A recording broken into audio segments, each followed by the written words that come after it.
I find myself in times of trouble, Mother Mary comes to me, speaking words of wisdom, let it be.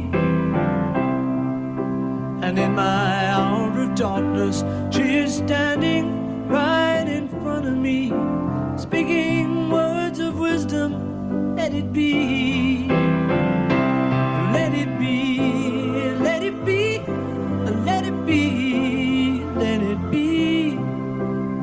Whisper words of wisdom, let it be. They do not get a whole lot better than this, do they? It was on this day in 1970 that the Beatles went to number one on the U.S. singles charts with this song, Let It Be. Now, let this sink in for a moment here. That was the Beatles' 19th U.S. number one hit in 6 years. Come on, 19 number ones in 6 years for the Beatles, and that's in the U.S. Let It Be went to number 2 in the U.K.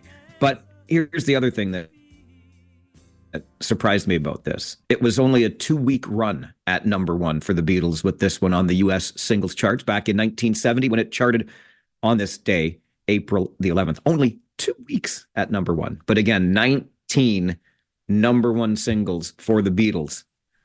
And that was the 19th of them over a 6-year period. On this day in 1970, Let It Be goes to number 1. I feel as though it's fitting if I call that the request from the Moose.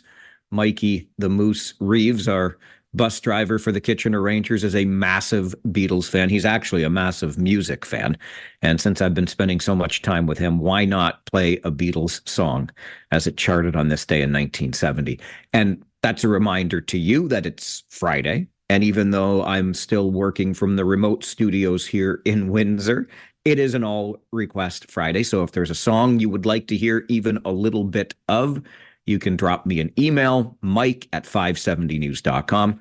Or when you call in to talk about the various issues we talk about, by all means, let DJ Devin Robertson, the guy who answers your calls and connects you to the show, let him know what song you'd like to hear a bit of, and we'll work in as many requests as we can before we call it a day later this afternoon at 1 o'clock. And then it's time for Rob Snow, and it's time for me to get ready for Game 2 here in Windsor, which is tomorrow night. It's a rare Friday that there's no Kitchener Rangers hockey, even in the playoffs. But that's what happens when you start on the road. And don't forget, back home at the Kitchener Memorial Auditorium, there is a playoff sport being played. It's your KW Titans home tonight to the Windsor Express. So maybe you want to take in some basketball action that way. Here in Windsor today, it is beautiful, sunny, +2. How are things back home, out of curiosity? My beloved sent me a picture this morning of our back deck. I cannot believe what is going on this April. Everybody, and I do mean everybody, and it's the typical small talk, isn't it? But everybody coming into the media room last night in Windsor who had driven into the city was talking about the weather. It was a pretty yucky day here, very cool, very damp, but no snow. But getting here, everybody was experiencing some kind of snow as they made their way to the rink on April the 10th. Incredible.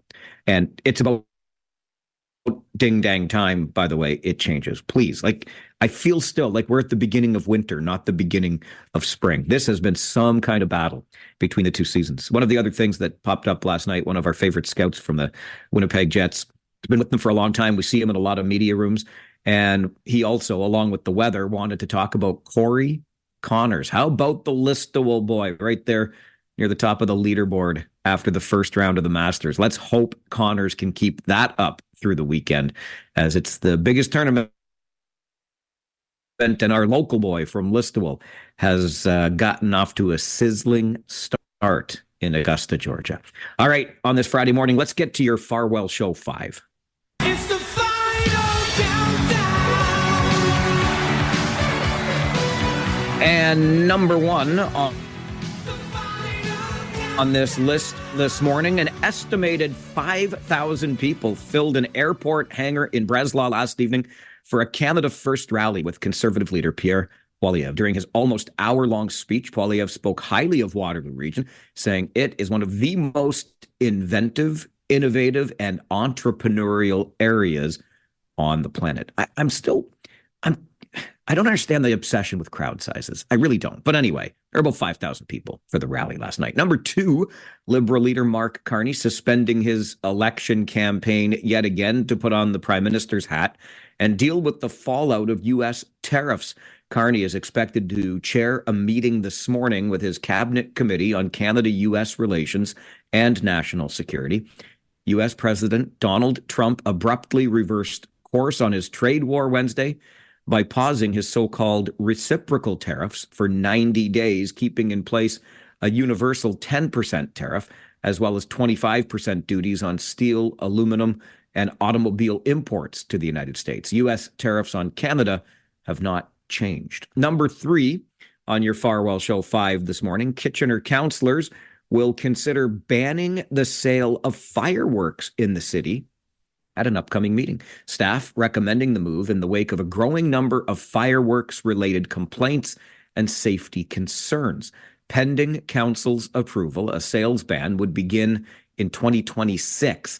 That would give the 20 businesses in Kitchener currently licensed to sell fireworks time to sell their remaining stock and educate the public. Number four, a tough loss last night for your Kitchener Rangers, who dropped game one of their playoff series here in Windsor. The Spitfires jumping out to a 5-0 lead and won the game 5-1. Tanner Lamb had the Rangers' lone goal. And number five, on your Farwell Show 5 this morning, Communitech announced yesterday the appointment of Sheldon McCormick as its new CEO. That to take effect on Monday. McCormick is a seasoned entrepreneur, according to Communitech, with extensive experience in scaling businesses, raising capital, and navigating markets.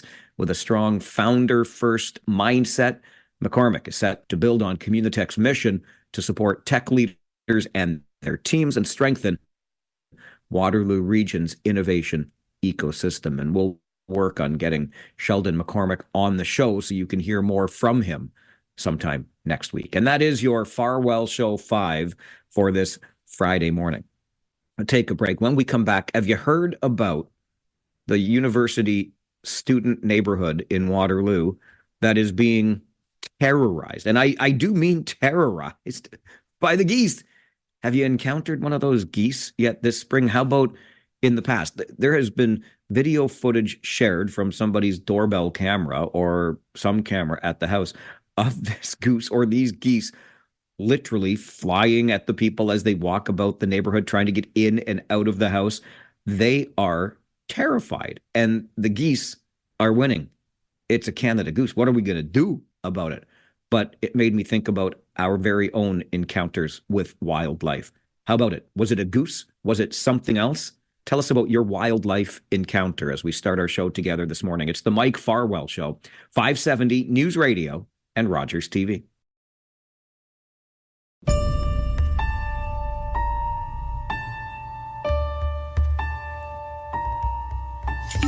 Like anyone would be, I am flattered by your fascination with me.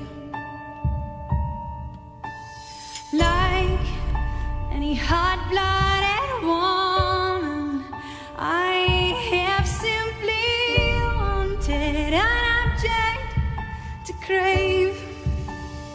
A little bit on the haunting side, wouldn't you say? That piano note being struck in the background reminds me of the Halloween horror movie theme.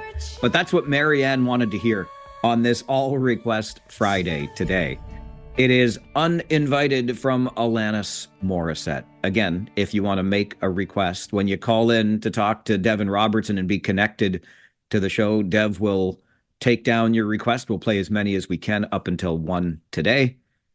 And you can drop me an email as well, mike@570news.com. The number to call, as you probably know, 519-570-2545, star 570, and 1-800-570-5715. How's your spring, forget the weather for a moment, going so far when it comes to encounters with wildlife? We've got the geese back. I know many of my coworkers have been enjoying sharing the photos on social media of the geese that hang out in the parking lot at the boardwalk. So far, so good in terms of unfriendly encounters with those geese. But the same cannot be said for a neighborhood in Waterloo where some poor young folk living near the university are being truly terrorized by some Canada geese in the area. They're swooping in, they're squawking at them, they're chasing them either into or out of their house, their vehicles, whatever the case may be. It takes me back many years to a goose that was dubbed Downtown Tom in London, and it was hanging around outside a business, and the folks at the business were having trouble getting into and out of their building because this particular goose, or it was a wild turkey, actually, that's what it was. That's why they called him Downtown Tom, would not allow them access. They're very territorial. I remember we were out last year for a walk with Rosie, the pandemic pup, and hadn't even noticed the goose nearby. Must have had a nest, because came hissing and charging right across. It was near an elementary school. The goose was on school property. I wonder if that's trespassing. Anyway, and came wings out, fully spread, and hissing away at us as we walked past on the sidewalk. We hadn't noticed. From then on, we were very careful around that school and often took the other side of the street. And there are 2 geese back in our neighborhood this spring, hanging out on the corner near our place. And again, we give them a wide berth because you don't want to mess with one of those cobra chickens, as I've heard them called before. Let's go to the phones, hear from you this morning. Jay is with us. Good morning, Jay. Hi, Mike. Good morning. Thanks for taking my call. Yeah, just talking about wildlife a little bit. Thanks for bringing up the geese thing. I saw it on Reddit. And yeah, it's entertaining. Sounds like the geese have a reason to fight back. And so they should, right? We've deleted 75% of their wild places since the dawn of agriculture. And yeah, it's time to take a stand, right? But my encounters with wildlife are quite interesting, but not as interesting as others, I guess. I do a lot of trail running in the city, and sometimes at night, and I have my headlamp on. I like to go down the forest trails there, and the headlamp illuminates the eyes of the wild creatures, either on the footpath or in the forest. And I find that quite exhilarating. I see salamanders on the path. I see spiders. I see, and I try to avoid them, of course. And I see deer every now and then. And it's super cool to see these animals in their natural habitat and just moving so gracefully through the forest. And then, you know, I watch videos from politicians, particularly one from Pierre Poilievre just the other night, 4 seconds into his capital gains tax video, ripping the Liberals. He says, he shows a picture of a forest, beautiful autumn forest with all the colors, and he says, this is vacant land. And I think to myself, is it really vacant? You know, there's creatures living there, and creatures with personalities and dreams to live just like humans do. And I sense that's where the geese are coming from too. They want to live and they want to survive and expand too. So yeah, we need to treat wildlife a little bit better. And with constant growth and expansion from pretty much every major political party, we're not getting that. So that's my take. Thanks for having me on. Thanks, Jay. Really appreciate the call. Admire the nighttime trail running. And I can just picture, you painted it very well, that what you pick up with the illumination of your headlamp, and makes me wonder, like, is it worth it? I guess it is. And again, I admire you for that. But Jay is onto something that I've talked about an awful lot. I go back to, and I've told the story before, a friend of mine who had moved into a new subdivision in the Lackner Woods area. And if you think of how built up Lackner Woods is now, just think of when that neighborhood might have been quote unquote new. And he was complaining about the deer that kept coming into the backyard and was into his garden and this and that. And I said, well, hang on a second here. Like before your new house was just built, where do you think that deer was hanging out? And Jay is getting into some pretty deep stuff here. I admire his passion for and interest in the animals and the wildlife as well. John Ibbotson was big on it, and I tend to, and Ibbotson has written some books.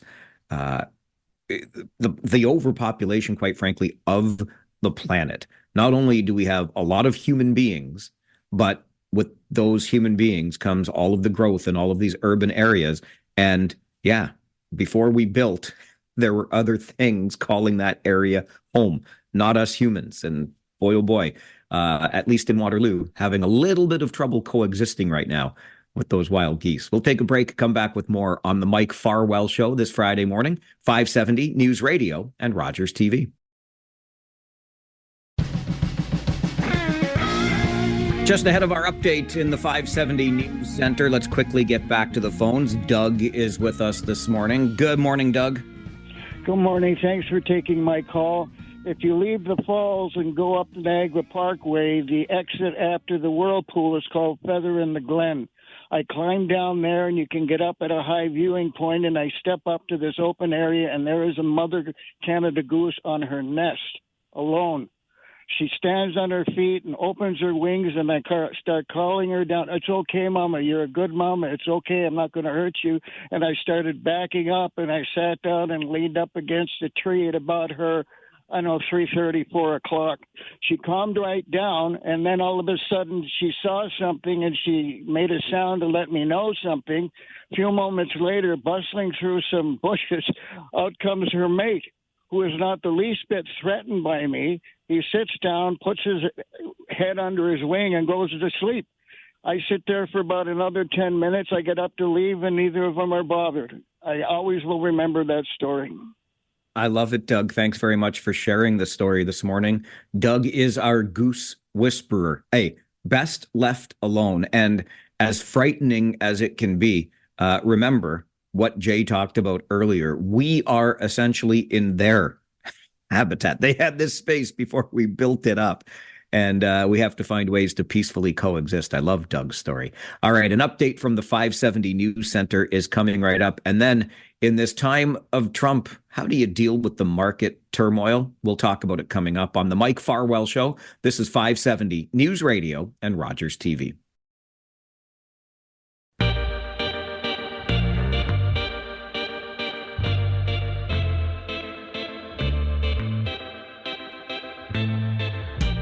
Well, you heard it during that update with Christine Clark. 3.5 trillion. That's trillion with a T, not billion with a B. T as in Thomas. T as in turbulence. That's what the stock markets have been experiencing in the wake of Donald Trump's on-again, off-again tariffs. So for you as an investor, for you as someone who is trying to save for their retirement, what's the best course of action here? Don Drummond is a former chief economist of TD Bank and a fellow in residence at the C.D. Howe Institute, joins the program this morning. Don, good morning. Good morning. What is the best way for us to respond to this turbulence on the markets? Well, I feel a little bit of imposter syndrome here because I really don't know.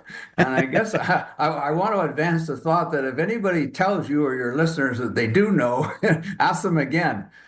I've been involved in economics and public policy for 50 years. I've never seen anything like this. We've had recessions, we've had the financial crises, but you kind of knew what was going on. And certainly in the case of the financial crises, countries actually work cooperatively to try to get the world out of it. Now we've got a superpower literally trying to destroy everybody, including Canada, and willing to inflict damage upon themselves. And you look, what's the playbook here? You look at a country like Vietnam, you hit them with 45%, totally would decimate their economy. And they say, okay, you want us to eliminate all our tariff barriers, we'll eliminate our tariff barriers. They go, well, we're not so sure that's good enough. We want to have a zero trade balance with you. Well, there's no way a wealthy country is going to have a trade balance with a poor country. It's never going to happen. So you start to think, where's the end of this, and what leads you to that end? So that's a negative way to start. I guess coming back, what to do about it. First of all, you have to be modest in your expectations. We're in for a wild, rough ride. You're not likely going to be getting 10 or 20% returns on a portfolio. Be leery about investing in equities in general. I don't think we've seen the end of this because Trump could do something even worse tomorrow. We don't know about that. Some will hold up. The utilities, we're going to need the products of utilities. Those are relatively safe. Obviously, companies that are in Canada geared to selling in the U.S. market are very liable over the next little while. It's been pretty hard to make a decent return on bonds and GICs and the like, and we've been seeing the central banks lower them. They might lower them further if the economy weakens, but we've seen some pressure on longer term interest rates. In fact, that's what led to Trump relenting for 90 days only on these tariffs because bond yields went up so much. For an investor, that's not bad. But keep in mind, after inflation, unless you have them in a tax protected account, you're basically just breaking even on a real after tax basis. So it's kind of hold it out to stay into cash, stay conservative. And I wish I had a better answer, but in about 1 minute, the whole scenario could change, and who knows which direction. Well, I love the honesty, Don, and I can't disagree. I've got nowhere near the experience you do, but who really does know, considering this playbook is one that I think only Donald Trump can read, and it may be changing or having pages added to it day by day. I don't think he has a plan. That's the scary thing. In life or in economics and public policy, if you have a protagonist, you typically know what the protagonist wants. You have some comfort in assuming the protagonist will act in their own interest. And you kind of think, even if you differ in how you interpret something, generally you can have some comfort your protagonist understands what's going on. And zero of those three apply here. Trump and his colleagues seem to have no idea what a trade deficit means. A trade deficit itself is not a bad thing. If you're a wealthy country, you're going to have a trade deficit. They ignore the trade surplus. The United States has a trade surplus with Canada. In services, you've never heard that mentioned a single time. We don't know what they want. Take Canadian automobiles as an example. They say we don't want any tariffs. Well, guess what? We don't have any tariffs against the U.S. on automobiles. They say that they don't want a trade deficit. Well, guess what? The U.S. has a surplus in vehicles and parts trades with Canada. So they already got the two things they said they wanted, but they slap on a 25% tariff. So you're just shaking your head like, what is it that they don't like about what we've got? Because we satisfied the two main conditions that they wanted for. And that's why it makes it difficult. How do you get out of this kind of situation? And how do you avoid it from escalating? And if you look back in our history books, the US did this in the 1890s and they did it in the 1930s and they ended up really badly for not just the global economy, for the US economy again. But here we're going down the same path again. Hopefully not as bad as the 1930s, but not looking so good so far. Anybody who has been in the markets for any length of time, Don, understands that there will be volatility, perhaps not quite like this, but there will be volatility. And the best guidance has long been, wait it out, go for those, bumps and ups and downs on this roller coaster. I guess it depends on where one's retirement horizon is at this point and how far off in the distance. But is the best guidance maybe still just to take a deep breath and be patient here? In general, but here's another aspect of this is different. Recessions are a terrible thing, and I don't want to underplay that. But in recessions, the economy goes down and it comes back, and they tend to come back fairly quickly. And after 3 or 4 years, you're kind of where you were before. The stock market's where it were before. But if this breaks the Canada-US economic relationship, we're not going to come back to what we would have been otherwise. We are very dependent upon the United States. We are an export dependent economy, and 3/4 of our exports go to that one economy. And if we don't have that link, we're going to have a lower output. We're going to have lower employment in the Canadian economy. And that worries me. I've been doing a lot of interviews and everybody's obsessed. Are we going to go in a recession or not? And I said, I don't want to diminish that as a concern, but that's not the biggest concern here. I'm looking 5 or 10 years. Are we going to have the economy we did before? And of course, all jets are fired up. Yeah, we got to diversify. We got to do more with Europe and stuff. And that's absolutely right. Too bad we didn't do it 20 years ago, but that's not going to change in a year or two. And they got other markets as well. Our productivity level is not very high. That doesn't make us very competitive in the world economy. So we got a lot of serious things to worry about, which could lower investors' returns over time. And they need them. Anybody who's checked the cost of assisted living and the like, and the tail end of life is extremely expensive. And governments are just going to go further into debt, and they're not going to come in and help people with that. So people need to generate the savings, but hard to know at the moment where to get a secure, reasonable rate of return. Don, it's so great to get your perspective on the show this morning. Thank you very much for making time for us. Okay, you're welcome. Bye. Don Drummond is a former chief economist of TD Bank, now a fellow in residence at the C.D. Howe Institute. I've got a buddy who was planning getting close to that retirement, and this volatility has changed those plans, at least for the time being. How are you feeling right now? We'll take your calls right after this on the Mike Farwell Show. This is 570 News Radio and Rogers TV. I've been doing a lot of interviews and everybody's obsessed. Are we going to go in a recession or not? And I said, I don't want to diminish that as a concern, but that's not the biggest concern here. I'm looking 5 or 10 years. Are we going to have the economy we did before? And of course, all jets are fired up. Yeah, we got to diversify. We got to do more with Europe and stuff, but that's not going to change in a year or two. Uh-oh. I mean, that's not exactly painting a rosy picture, is it? And Don Drummond greets us with brutal honesty this morning.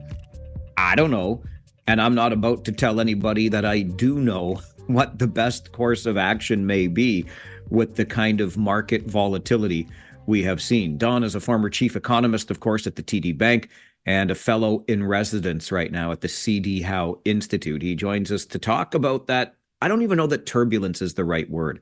Volatility is a good one, but we're bordering on unprecedented times with a very uncertain future.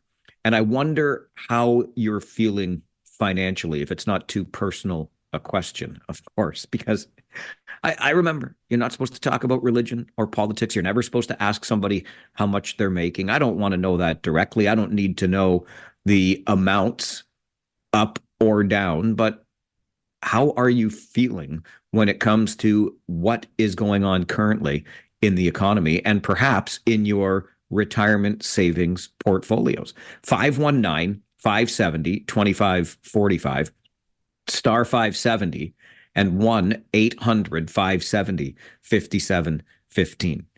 Anybody younger, maybe early to mid 40s, I might put it out there. Look, again, I'm no financial expert, but the longer out your retirement horizon is, the better you might be feeling, or the better your chances would be of having the recovery that tends to come with this ebb and flow of the markets, right? That's what the general guidance has long been. Just wait it out. There will be ups, there will be downs, and that tends to even itself out over time. And you can be generally assured of 5 to 6% over the long term. But if that long term is even disappearing, that gets rather concerning. And of course, the closer you are to that retirement window, as the old guy in the room raises his hand right now, the more concerning this can be. And I would tie this back into something we talked about yesterday, and truly less concerned for myself because I'm later in a career and I've had the time to accumulate some savings along the way. But I worry about our kids and their kids and the kind of economy they're going to be trying to exist in, the kind of economy that they're going to be trying to save in. And you heard Don Drummond allude as well to those costs in retirement when it comes to assisted care, retirement living. That's certainly not getting any less expensive. And if your capacity to save for that is diminished in any way, well, you're going to have some concerns. Again, the further out that on the retirement horizon your plan is, the better right now, the better prepared you are to absorb these economic shocks. But my goodness gracious, they have definitely been that. I'm not as close as one of my good friends who told me just a couple of weeks ago that he thought he was pretty much there and ready to kind of pull the plug on the working life and be set to go for a future. And his time horizon would have been, if he lives to the average life expectancy, would be a good 20 plus years. But he thought he had what he needed. And then this. And now all of a sudden, he doesn't feel as though he does have what he needs. And that, of course, means working longer and later into one's life. And obviously, it's the world that I grew up in. But I thought that was kind of the deal we signed, at least in theory, right? We will work hard during our working years. And when we reach a certain age, sometime around 65, we'll be able to work less hard, maybe not work at all, and live out those final 15, 20, who knows, with life expectancies today, maybe even up to 30 years in retirement, where we might work if we want to, but we've got some Canada pension plan to fall back on. We've got some old age security to fall back on. And we've got the security of our own investments that have done decently in an economy that continues to produce returns. And it certainly seems as though that has changed direction and changed rather dramatically. Of course, if you are to connect some dots, you might be concerned that this volatility has really benefited some wealthy friends of the U.S. president.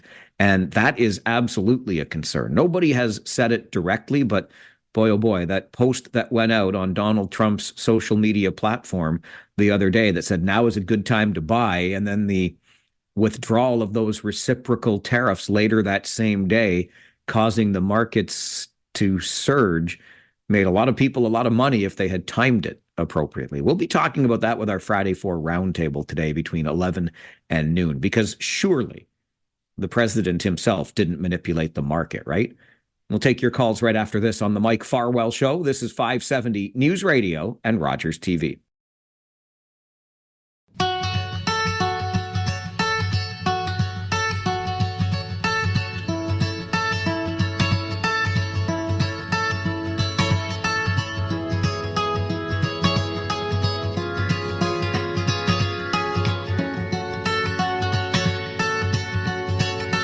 I woke up to the morning sky first, baby blue just like we rehearsed. When I get up off this ground, I shake leaves back down to the brown, brown, brown, brown, till I'm clean. That's a song called Colors by the Black Pumas for Corey by request on this All Request Friday here on the program. We're talking about the turbulence, if that's a strong enough word, in the markets, thanks to the President of the United States, who have been sending shockwaves into once stable economies. How's that impacting you? Let's go to the phones and get some feedback. Hess is with us this morning. Good morning, Hess. Hi, good morning, Mike. Met with the money lady yesterday, and she gave us the bad news. My wife and myself lost 4% of our life savings in 10 days. Just in the past 10 days, with the volatility, market volatility, we are down 4%. That is quite the shock in just a 10-day period. So what's the plan? How do you deal with this, Hess? Well, I'm up in the years, just like yourself. I'm about 2-3 years away from official retirement status, but I need that money. Apparently, we're still okay at 116%, up to the age of 90, with the same level of lifestyle that we have right now. But it's still a sting in the kick in the pocketbook when which it tells you you lost 4%, but stay the course.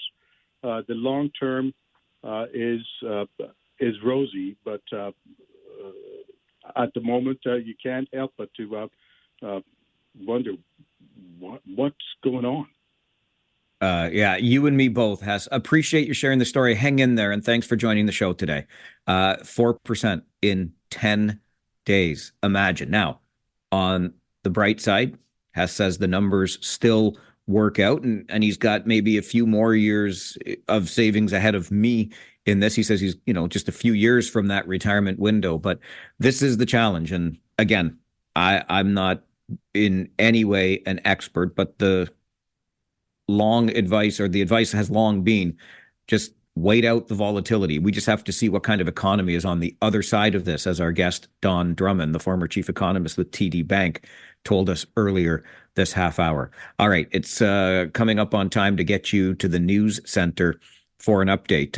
A big 30 minutes ahead, including looking ahead to the Ontario Summer Games that are coming to the region of Waterloo. A big win for us sports-wise. So we'll be talking about that before 10:30 this morning. And also, the Fashion History Museum in Cambridge. Does the region have a role in providing some funding?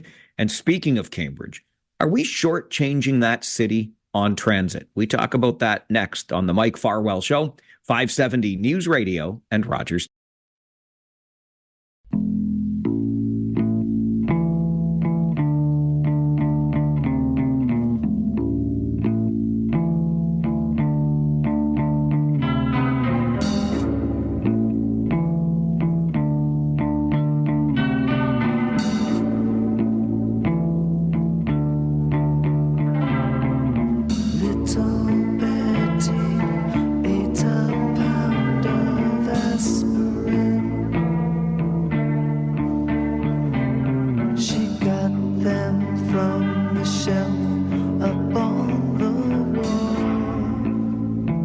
If it is a Friday and you are hearing Alice Cooper, you know it's by request from Mark. Mark loves his Alice Cooper. This is an all request Friday, and you can share yours with us, dropping an email to mike@570news.com, or when you call in to talk about the issues we're discussing, just let DJ Dev know what song you'd like to hear.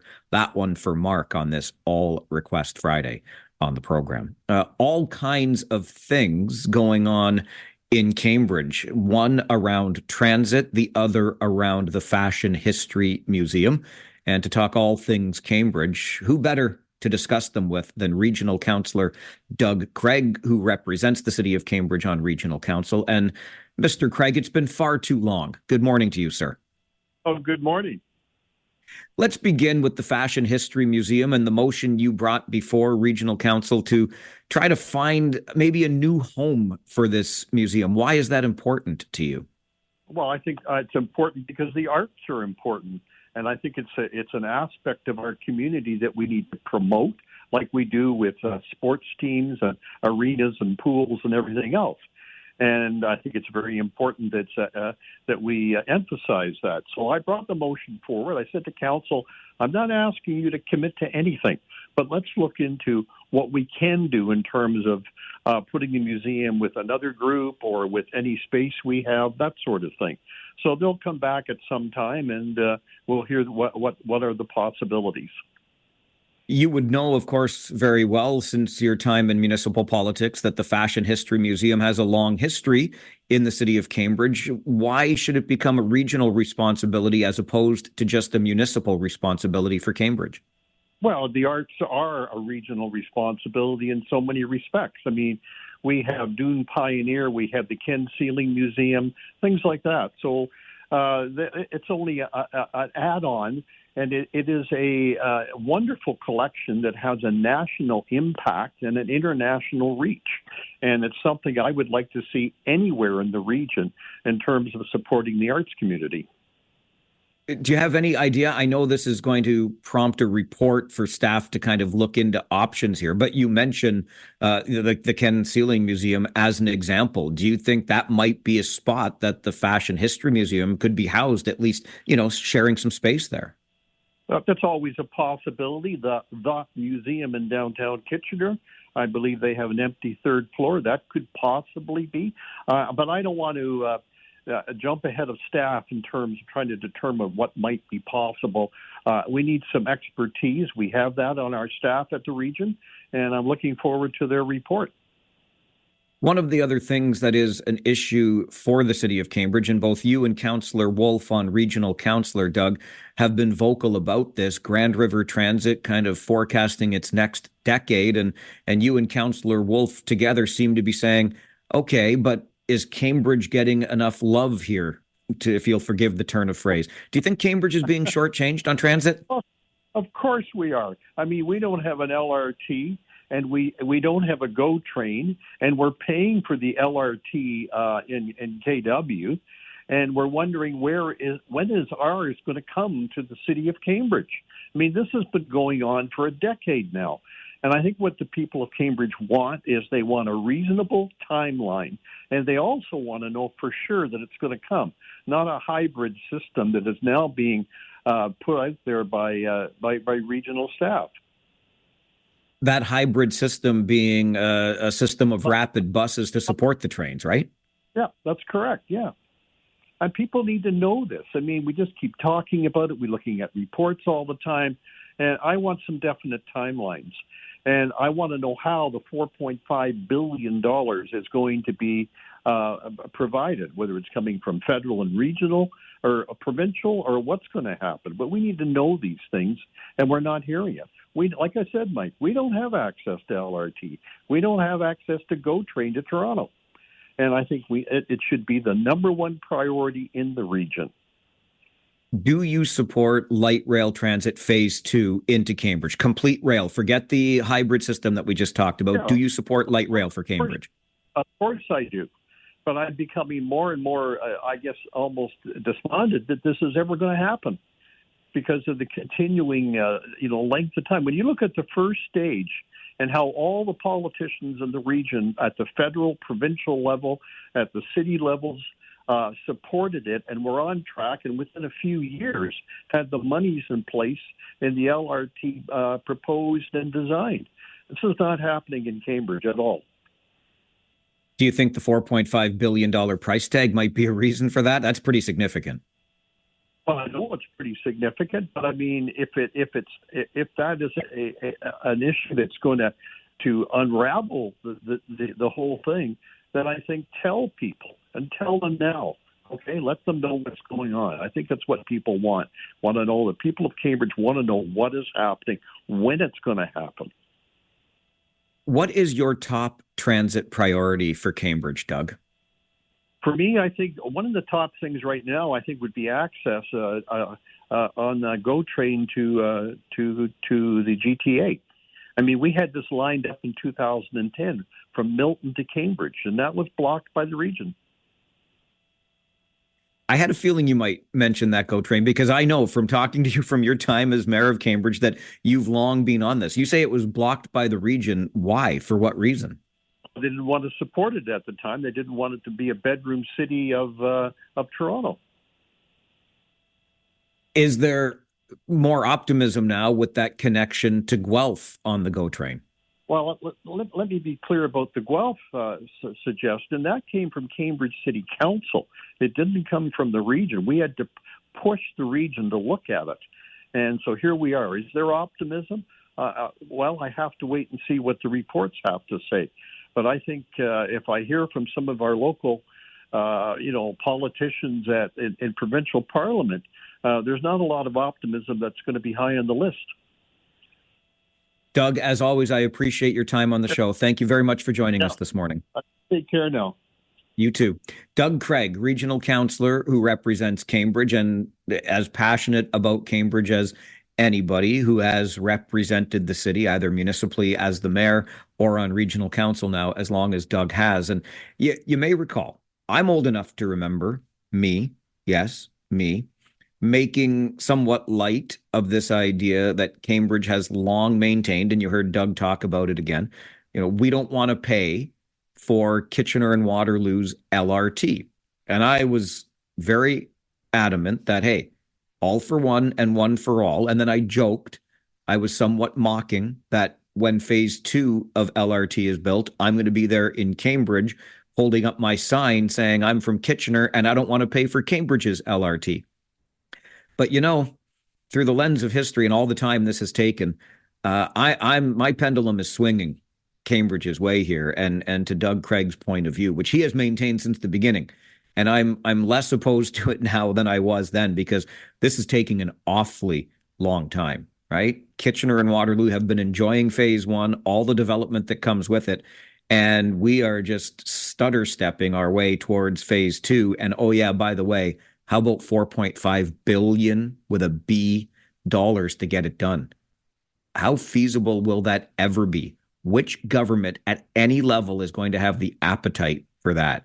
So Cambridge, I feel for you. And I appreciate Doug Craig's time on the show this morning to talk about where he feels the city that he represents on regional council is being shortchanged.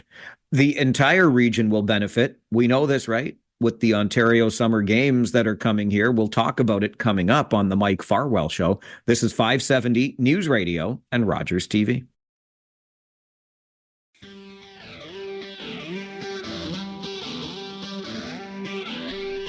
I never thought about the universe, it made me feel small. Never thought about the problems of this planet at all. Global warming, radioactive sites, imperialistic wrongs, and animal rights. No!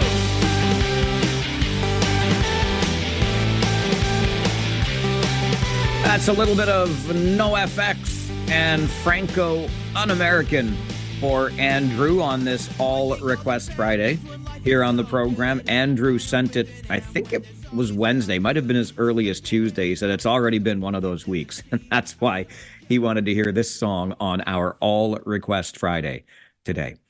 Pleased to be joined now by Alistair Scorgie, who's the Director of Sport Hosting with Explore Waterloo Region. We talked to Alistair not too long ago about that big e-gaming event coming to Kitchener and the Memorial Auditorium this summer. And I guess things are happening in the sport hosting space as the Ontario government has made a $1.6 million announcement to support our region's bid to host the 2026 Ontario Summer Games. Alistair, thanks for coming back to the show. Good morning. Morning, Mike. How you doing? I'm doing great, but not how are you doing? How are you doing this? The 2026 Ontario Summer Games now. This is a big, hairy deal. I'd love to say that this was all planned to have esports and the Ontario Summer Games all getting announced at the same time, but I don't have that much sway over these things. The timing kind of worked out the way it did, and I'm glad it's announced. We've been working on it for quite some time. It's been under wraps, but exciting day yesterday with the minister here to make the announcement, and now we can really start to work on getting ready. So what do these summer games look like in the region next year, Alistair? Well, it's a unique event. I think any multi-sport games is very special to have different sports, athletes of different ages competing all at the same time. And it's a fun event because it is really something that you will see and feel across the region, as opposed to being at a single venue, arena, or field. It's going to be sport in Cambridge, Waterloo, Kitchener, universities, townships. You will see and feel the games everywhere. So that's really exciting that it can truly be a Waterloo region event as a whole. And it'll be a fun 4 days. It'll be really quick, start to finish, but a huge opportunity for us and really nice to be able to welcome people from across Ontario to the Waterloo region. What goes into making a bid like this successful? Months of work. We start really asking ourselves two big questions. Do we want to host this, and can we? And figuring out at a high level if we've got the capacity to do it, if it makes sense from a timing perspective. We always have had the ambition to bring a multi-sport games, and I mean, for many listeners probably remember years and years ago the bid to host the Canada Summer Games back in 2017. So this has always been part of the vision, but it's really doing that assessment of our community. Are we ready? and then starting to put all the pieces together, whether that's venues, services, the budget, hotel accommodations, housing, meal plans. There's a lot of things to figure out, especially for an event with 4,000 athletes like this one. So we're confident we can pull it off, and now with the public aware, we can do a lot more work, really start to work with the sports and flush that plan out. You mentioned earlier the opportunity this presents to the region of Waterloo to welcome people from across Ontario for these games. How does this event benefit us here in the region? Well, the event itself in 2026 brings a good economic impact. 4,000 athletes plus family and friends and spectators. So we're hoping and estimating somewhere up to about 7,000 people coming to the region across 4 days. So there's a significant economic impact in spending at hotels and restaurants and local retail. We're estimating that at $6 million over the 4 days of visitor money that comes into the community. So that's financially a nice thing for the region. From a sport perspective, there's the opportunity for much longer term impacts. We get to work with all of the provincial sports that are coming to Waterloo. So strengthening those relationships, not only with tourism, but with our local clubs to hopefully have a positive impact on sport here. The chance to do some capital work, invest in some infrastructure and equipment to leave some legacies behind. Those are good things. So there's that short-term win of tourism impact, but the long-term win of this will be good for sport for Waterloo Region far into the future. You talked about the months of work that get us to this point, the announcement from the province yesterday with that $1.6 million in funding. You got a little over a year now to make sure that we are ready for the spotlight, so to speak. What happens between now and the arrival of the games next summer? Well, the first two big tasks that we have to do, we put a vision together for what our sport and venue plan is, but that was our proposal, and now we actually get to sit down and work with each of the sports to make sure that it's going to work for them. So we'll start meeting with all of the sports that are on the Summer Games program, start doing site visits, refining that venue plan before it gets unveiled. That's a big next step. And then for ourselves internally, it's starting to fill a lot of the roles. We need a lot of staff. We need a lot of volunteers. There's a lot of aspects that go into the games. So recruitment is a big next step, and finding people who are passionate about sports and want to help out with the event so that we can start getting to work on all the things like medical and transportation and meals and equipment and all the sport venues. So big push on getting people involved, and then we start chipping away on making sure everything's ready. I could get used to having these conversations with you, Alistair. These are big deals coming to the community, and congratulations to you and the entire team for pulling them off. Yeah, I think at the end of the day, one of the main goals that we have is making sure people know what Waterloo Region has to offer, right? It's putting us on the map as a community and a destination to live in, to work in, to visit. And these events give us a great opportunity to showcase our community to the province and to the world. So it's all about promoting Waterloo Region and hopefully getting more and more people to come here, stay here, and want to live here long into the future. Kudos again, and thanks very much for joining us. Thanks so much, Mike. Have a good Friday, and have a good weekend, everyone who's listening. Alistair Scorgie, Director of Sport Hosting with Explore Waterloo Region. The province announces $1.6 million in funding to support our now successful bid for the 2026 Ontario Summer Games. Waterloo Region, are you ready for your close-up? This is the Mike Farwell Show, 570 News Radio and Rogers TV. What do you do on a beautiful, sunny Friday morning in Windsor?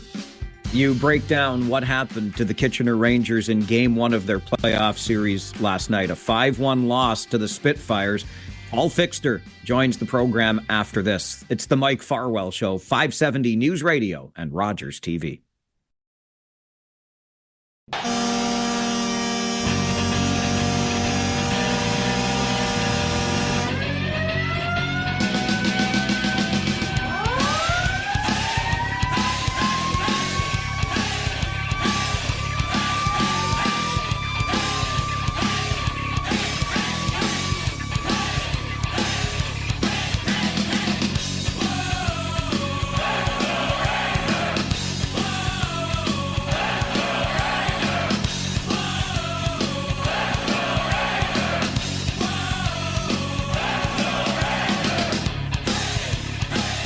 right there is the sound you almost would not have heard if we had played a home game last night to start the second round playoff series with the Windsor Spitfires. That, of course, is the sound you hear when the Rangers score a goal. They did not do that last night until there were 2 minutes and 13 seconds remaining in the third period. But Tanner Lamb did get the goal to spoil the shutout bid of Windsor's goaltender, Joey Costanzo. However, by that point, the only thing left for the Rangers to do was spoil the shutout bid. It was a 5-1 final, so the Rangers had been trailing 5-0 until late in the third when Lamb got that goal to prevent the shutout, but Kitchener still falls behind 1-0 in the best of 7 second round series. Just on that note, with the sound you hear when the Rangers score on home ice, we were told just before the game last night, a new block of tickets released for games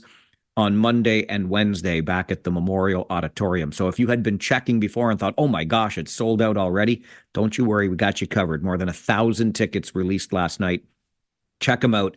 Get online, get to the box office, get your tickets for games 3 and 4 Monday and Wednesday back at the Memorial Auditorium in Kitchener. Paul Fixter is our color commentator on Rangers broadcasts. He's also got deep experience in coaching in this league and beyond, so we call this the Other Coaches Show as Fixie joins me this Friday morning after the Game 1 loss for the Rangers. Good morning, Fixie. Good morning, Mike. And when we last saw one another last night, you said the sun will come up tomorrow. It sure as heck did. It certainly did. It is a beautiful day. And, you know, on that note, because we talked about that, echoing Don Cameron's phrase when he watched the Rangers get off the bus with glum faces back in the day, he would say, you know, as tough as this loss is, these guys are going to get up in the morning and realize that the sun did indeed come up. And I'll have more on that after our break in about 10 minutes from now. So don't go anywhere as Paul and I continue this dissection of last night. And I guess, Paul, in a nutshell, not at all the way the Rangers wanted to start this playoff series. That would be an obvious statement for me to make. No, it's not, Mike. And I think it all stems from how the lineup changed so drastically from what we saw in the first round with some of the players not being in the lineup. The likes of Misljevic, and we don't know how long he will be out. Luke Ellenis, we know, has one more game. Matthew Lachar, we don't know how long he'll be out. And Andrew McNeil, and then Humphreys went down last night. That really set the tone for the game when they lose Humphreys in the first period on a hit by his own player, Trent Swick, just inadvertently in the neutral zone. It was a tough start for the Rangers, and it just got tougher as the night went along. So I've got an update for you on Humphreys, which is what I was alluding to a moment ago. We'll get to that. On the Misljevic and Lachar front, neither player here, so I would be stunned if they show up and magically appear. I don't know if they're getting a helicopter ride in. I would doubt that. So I don't expect to see either Lachar or Misljevic for game 2, which is tomorrow night. But yeah, the different look to the lineup, Paul, and something you alluded to last night, and you don't want to pick on anybody or kick them when they're down, but maybe you were hoping for a little more from the players who were getting a taste of playoff hockey last night. Absolutely. And again, I'm not picking on anybody either, but you get in the lineup for a reason, and that's to produce. And I don't think they got enough from some of those players that got their first playoff experience. And I will say this, Mike, this coaching staff is very fair. The players don't sit on the bench by and large. So they're given the opportunity to go out and do something. And I just didn't see enough from some of those players last night. And I'm sure the coaching staff will deal with that, show them video, and basically say, hey, guys, we need more from everybody. And I think you even got caught a bit of that with Cameron Mercer last night in my post-game interview when he said, even I need to produce more offensively. And he was pointing the fingers at himself. And I like that about Cameron Mercer. And that's one of the reasons I grabbed him last night, because he's so level-headed. He gets it, and he's a team player. He's a team-first guy. And he recognizes when there's holes in the lineup, others need to step up. And I expect he will be one of them that does that on on Saturday. It's not the end of the world. They lost game one, and they lost badly. They got outplayed badly. First period was pretty even, but from that point on, Mike, it was all Windsor, and Kitchener can just say, well, you know what, that was our dud. Let's move on to game two, get out of here with a split, and then everybody would be happy again. Those young men and that coaching staff are hard at work this morning. They're already back at the rink getting their work in as I work from the remote studios here in our hotel in Windsor. Paul, in all of this, and obviously we are the official broadcast partner of the Kitchener Rangers, so we focus on them, but we shouldn't take away from what the Windsor Spitfires not only bring by way of a matchup in this series overall, but what they brought to the game last night to establish themselves and take this series lead. Oh, I thought they played a heck of a game. And, make no mistake, they had 8 players, not all of them regulars, but they had 8 players scratched from their lineup as well, either healthy scratch and or, injury. So they brought a really good game, and they got production, Mike, from Greentree, Morneau, and Protas. And Morneau and Protas came into the game with 15 points apiece in the first series with Sault Ste. Marie. Greentree came in with he got his ninth and 10th goal. Or sorry, Morneau got his 9th and 10th goals last night. That trio got 7 points again last night. And one of the things that Coach Hokus said before the game is Windsor's first line, we need to shut them down. Well, that's not shutting them down. Kitchener needs to find a way to, and I know some of that was on the power play, but Kitchener needs to find a way to shut those big three down. And those big three play an awful lot. Coach Greg Walters has no problem double shifting his top line. It's a perfect segue mentioning the big three, because we know the Rangers' big three, Swick, Humphreys, Pridham, and one of those guys that Paul already mentioned, Humphreys, went down in the first period last night, did not come back. I have an update on him. And as Paul and I have learned, this Rangers team kind of has a philosophy: win or lose, you can dwell on it for 15 minutes and then you get back to work. And that was certainly evident after the game last night. I'll update you on all of that as we continue the Other Coaches Show with Paul Fixter here this morning on the Mike Farwell Show. Rangers lose 5-1 last night in Windsor. We're getting you ready for game 2. Stay with us. This is the Mike Farwell Show on 570 News Radio and Rogers TV.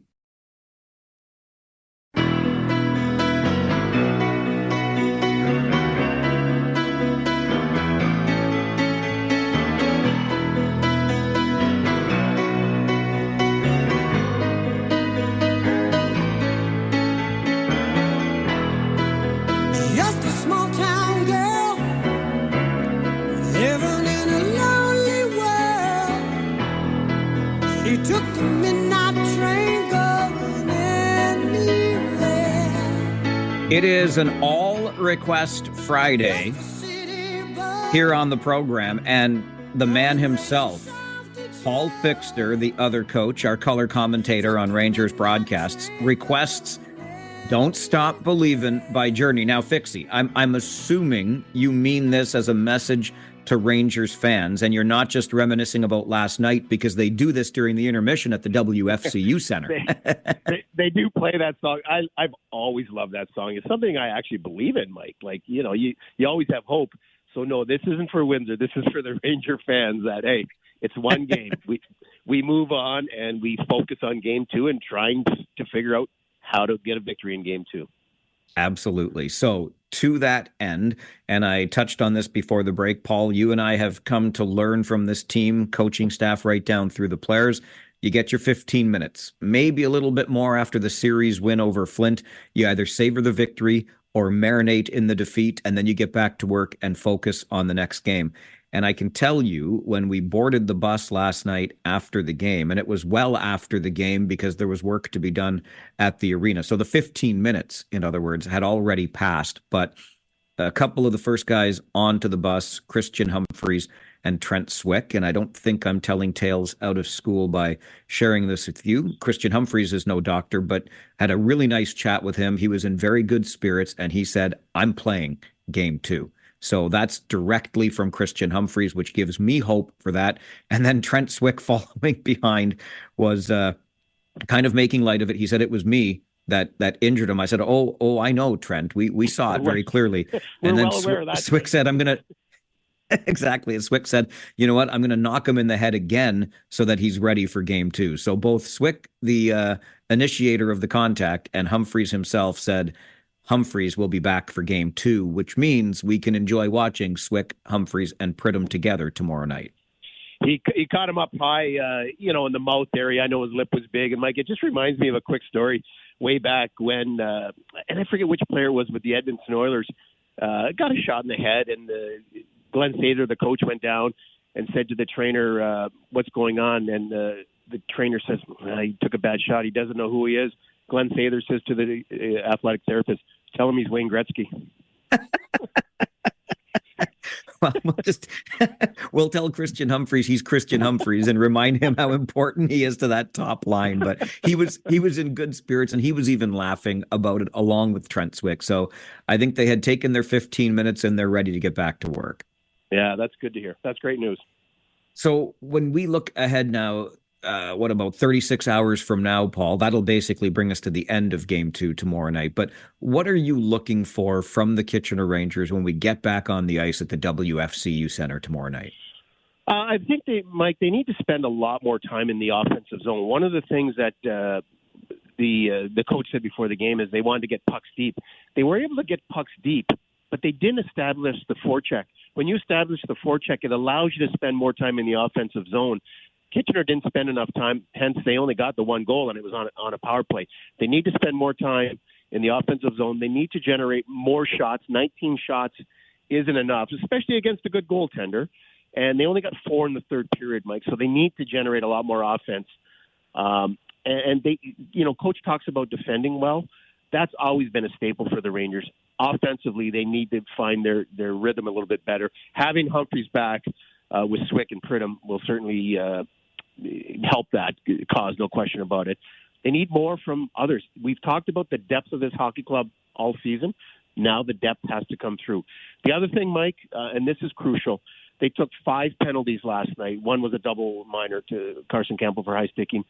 That power play was operating at 38.5% going into the game. They went 2 for 5 last night. That's 40%. You can't have a team with that power going on the power play and expect to kill it off. I know the Rangers have a great penalty kill. They were 100% in the first round, but you're playing with fire if you're giving them 5 opportunities. We have something that we do during our Harris Law pregame show called The Fix is In, which is sponsored by our friends at City Cabs. We ask you some questions, and you being Fixie, you're either in or out. And the fix was out on the Rangers' young line getting their first taste of the playoffs. Evan Hedrick and Hayden Ellis playing their first playoff games in the OHL ever, along with Matthias Stark, who played 7 games last year, but his first taste of the playoffs this year. And you were out on them contributing a point. You were right about that. And I have to wonder, Paul, if we don't expect some lineup changes for game 2 tomorrow.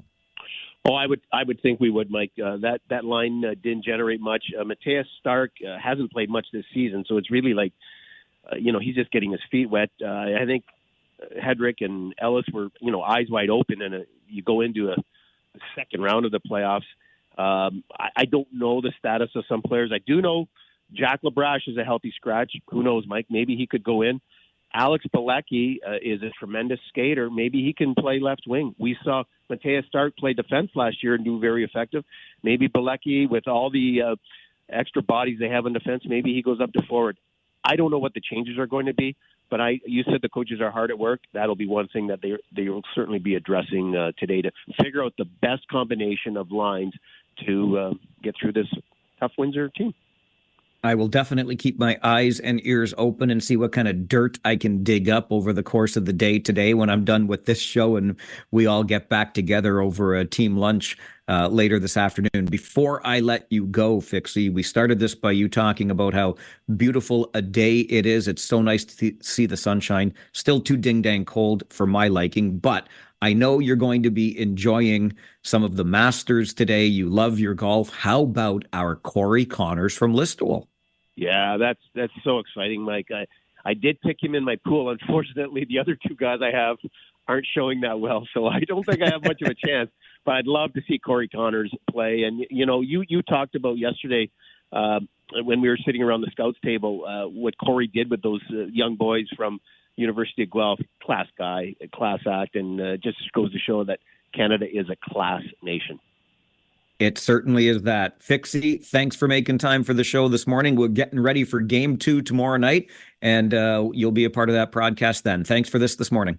No problem, Mike. And because there's no hockey at the auditorium tonight, people get out and watch the KW Titans take on another Windsor club. Tickets are available. Another great reminder. Thanks, Fixie. All right. Take care. Have a good day. Paul Fixter, our color commentator on Kitchener Rangers broadcasts right here. This is your home for Kitchener Rangers hockey, 570 News Radio. Paul and I have you covered from pregame, half an hour before every game, to post-game, where you get the interviews, the analysis, and after home games, you get a chance to call in during Rangers Talk as well. That's how we operate as the official partner of the club. A reminder that there are more tickets that have been released, another block of more than 1,000 tickets for the next home games, 3 and 4, Monday and Wednesday, were released just before we went on the air last night. So if you didn't hear us mention it then, get on and get those tickets today. If you thought maybe you couldn't before, or you tried and it looked like they were sold out, they're not. More tickets have been released. Also, going back home to take on the Windsor Spitfires Monday night, they've already opened the 50-50 draw for that, rangers5050.com. Last night, we were almost at $3,000. I haven't looked this morning, but you can buy your tickets already for Monday night's Rangers Reach 50-50 draw at rangers5050.com. And a great finishing note from Paul Fixter. We're not at the Memorial Auditorium tonight, but the KW Titans are taking on the Windsor Express. Go out and enjoy some sports at our Grand Old Dame on East Avenue. This is the Mike Farwell Show, 570 News Radio and Rogers TV. It is that time of the week where we get together to hear some different perspectives on the week's big stories. Our Friday 4 roundtable is coming up, and am I ever excited? It's regional royalty around the table this morning as we continue the Mike Farwell Show, 570 News Radio and Rogers TV.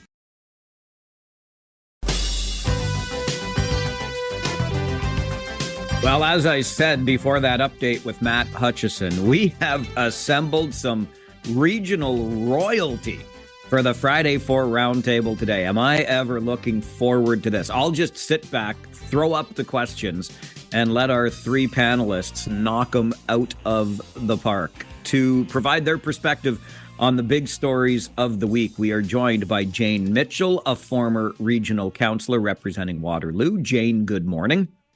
Good morning. Tom Galloway is with us, a former regional councillor representing Kitchener. Mr. Galloway, good morning to you. Good morning, Mike. Good to see you. And Dave Jaworski is with us as well. He's the former mayor of Waterloo, and of course, by extension, sat on on regional council with these other 2 esteemed guests. And now Dave finds time in his busy pickleball schedule to join us on the show. Mr. Jaworski, good morning. Good morning, Mike. Great to be here. It's great to have all of you here, and let's dive in because there is so much to discuss, including a Pierre Poilievre Canada First rally in Breslau last night. Estimated crowd, 5,000 people. This follows a rally out west. Estimated crowd, 10 to 15,000 people. Jane Mitchell, I'll start with you. Why is there all of this focus on the size of the rallies? Well, I think it started with Trump and his size of his rallies, because he always wanted big size of his rallies, and I'm not going to go there, but yeah. But I think what we need to remember is that Kamala Harris, in the end, had bigger rallies than Trump, and she lost. So I'm not sure how good that is of saying whether that's going to be winning or not, because obviously, if you're out in Edmonton, that's conservative country, you're going to get more people, and so on. You know, it's an indicator, but I think I would go with the polls more.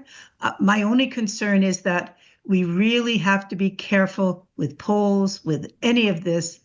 If we want a really good government, we have to be careful of not taking for granted whatever they say. Don't take it for granted. Get your voters out there, get out there and vote, because it's really, really an important election. I certainly hope that the consequences of this election. It's been described as the most consequential election of our time, does drive higher turnout on April the 28th. That's for sure. But I'll swing it over to you now, Tom. I mean, I've been around long enough to remember a time we didn't, unless I missed it, talk about the size of rallies. And even Jane references Kamala Harris's rallies in the United States in the last federal election there. I don't know where this obsession came from, but what do you make of it? Well, no, I think rallies have been around for a long time. I remember attending one in Hamilton when I was a teenager, and that was back in the late '60s. For sure, the rallies have been, but did we talk about the size of them back then? Yeah, That's well, the part the I'm not size, sure. I think sometimes size replaces substance. Yeah. And you're trying to create momentum, and you're trying to gin up your volunteers and your followers. It's kind of like signs to a certain extent. It validates maybe a decision that you've made to support one or another candidate. But it's a bit of a false pretense because Carney had one at the Binghamans a few weeks ago. It was a big one, and then yesterday Polyev had his here locally. They bust the people in. People come from far and wide. They're not necessarily from just the local geography, but it gives a semblance of huge support. It validates people's feelings if they're so inclined to support one or another of the candidates. It gins up the base. The volunteers, gets them all excited for the final push. But at the end of the day, the media loves it because it's a great visual. But whether it's Carney, Polyev, or Singh, do we remember what the message was? Or just how many people were there? It's a bit of a false pretense, but it's politics, and it's all about campaigning and creating a sense of support. Excellent point on whether or not we remember the message. And speaking of the media loving it, Laura Stone of the Globe and Mail, who I thought Pierre Poilievre was somewhat unkind to when talking about the Edmonton rally and getting in a back and forth with her when she asked a question. She reported yesterday evening from Breslau about a man who was wearing a Make Canada Great Again hat that was not allowed into the rally in Breslau because of that hat. Anyway, Dave Jaworski, I'll swing it over to you for observations and thoughts on this. Well, certainly, I think that political rallies are something that are really exciting for the speaker and the attendees. And to echo some of my colleagues' points, back in 2014, when I was running to be mayor, that was something that my team decided that we should do, and we had certainly the launch at City Hall when I signed up with Jan to run for mayor, and there were about 20 or 30 of my friends there, and that was really exciting to be, really pumped you up, made you feel good that your friends are out there to support you. Granted, that's only 20 or 30 votes. You got a lot more to go. But then when we launched our campaign office, had another opening and had about 50 people there. And then later on in September, October timeframe, we launched, I had a platform, mayoral platform, and launched that, and had all the media attended, Mike. Those were great days when all the media attended. Maybe it was 570's Jeff Pickle at the time. I don't know who it was, but it was me, Jaworski. I was there. I remember that. It was such a great time, so much excitement, and really to talk about volunteers, people to do the signs, people to help out in the campaign office, to do canvassing, some donors as well. That's a really exciting time. But that's just the start of it. So you need more than 100 votes to become mayor. You need more than 5,000 or 10,000 votes. As Tom mentioned, you have to divide amongst the ridings that actually attended Breslau last night. It could have been maybe 500 people per riding or something like that. So you have a long way to go, but they are very exciting. And I think it helps. One thing that you talk about a lot, Mike, is democracy and how we need to get involved. And I think it shows that these people in some way, shape, or form did get involved in their cause. And that in and of itself is exciting, that there's something for media to report on, at least. Now, to your point about numbers, that was one thing I know when we dealt with COVID, that often the media would report on the numbers. It was something simple and show the graph that it was going up or going down, but it became the numbers of the day. And at the end of the day, the numbers aren't important. It's what we did to keep ourselves safe that actually drove those numbers up or down. Data. We love our data, don't we? And I guess what you're getting at here, Dave, is even in a short campaign that's under 40 days, these rallies can keep a campaign energized because there might be ebbs and flows within that time. Yeah, and I think it energizes the candidates. There's, as we all know, the polls are showing a certain way that Canada is probably going to learn, definitely leaning towards, but it energizes those each candidate to knock a few more doors. And we've seen it even here locally, where some of the provincial and federal elections in local ridings have come down to a handful, 21 votes. And so again, your vote matters, and any excitement can help that. Dave Jaworski, Jane Mitchell, and Tom Galloway are with us on the Friday 4 Roundtable this morning. We'll turn our attention to U.S. politics, and surely to goodness, the President of the United States did not intentionally manipulate the market for the financial betterment of wealthy friends. No way that actually happened, right? We'll talk about it with our Friday 4 Roundtable as we continue the Mike Farwell Show this morning, 570 News Radio and Rogers TV.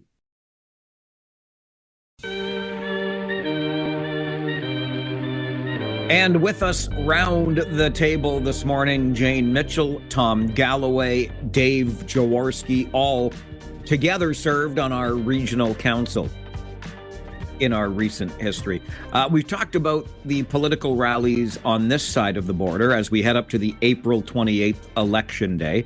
The election has happened in the United States. We know all too well that Donald Trump is into the early days of his second term in the Oval Office, and what a time it has been, including the reciprocal tariffs being paused for 90 days. But on the same day that happens, earlier in the day, Donald Trump on his Truth Social platform said it's a good day to buy, meaning if you bought stocks that day, it would be a good day to do so, I guess. And later that same day, boom, the pause on the reciprocal tariffs, the markets surge, and anybody who did buy stood to make a lot of money on that day. Jane, I'll start with you. I mean, surely to goodness, the world's most powerful political leader did not manipulate the markets in favor of his wealthy friends. Did he?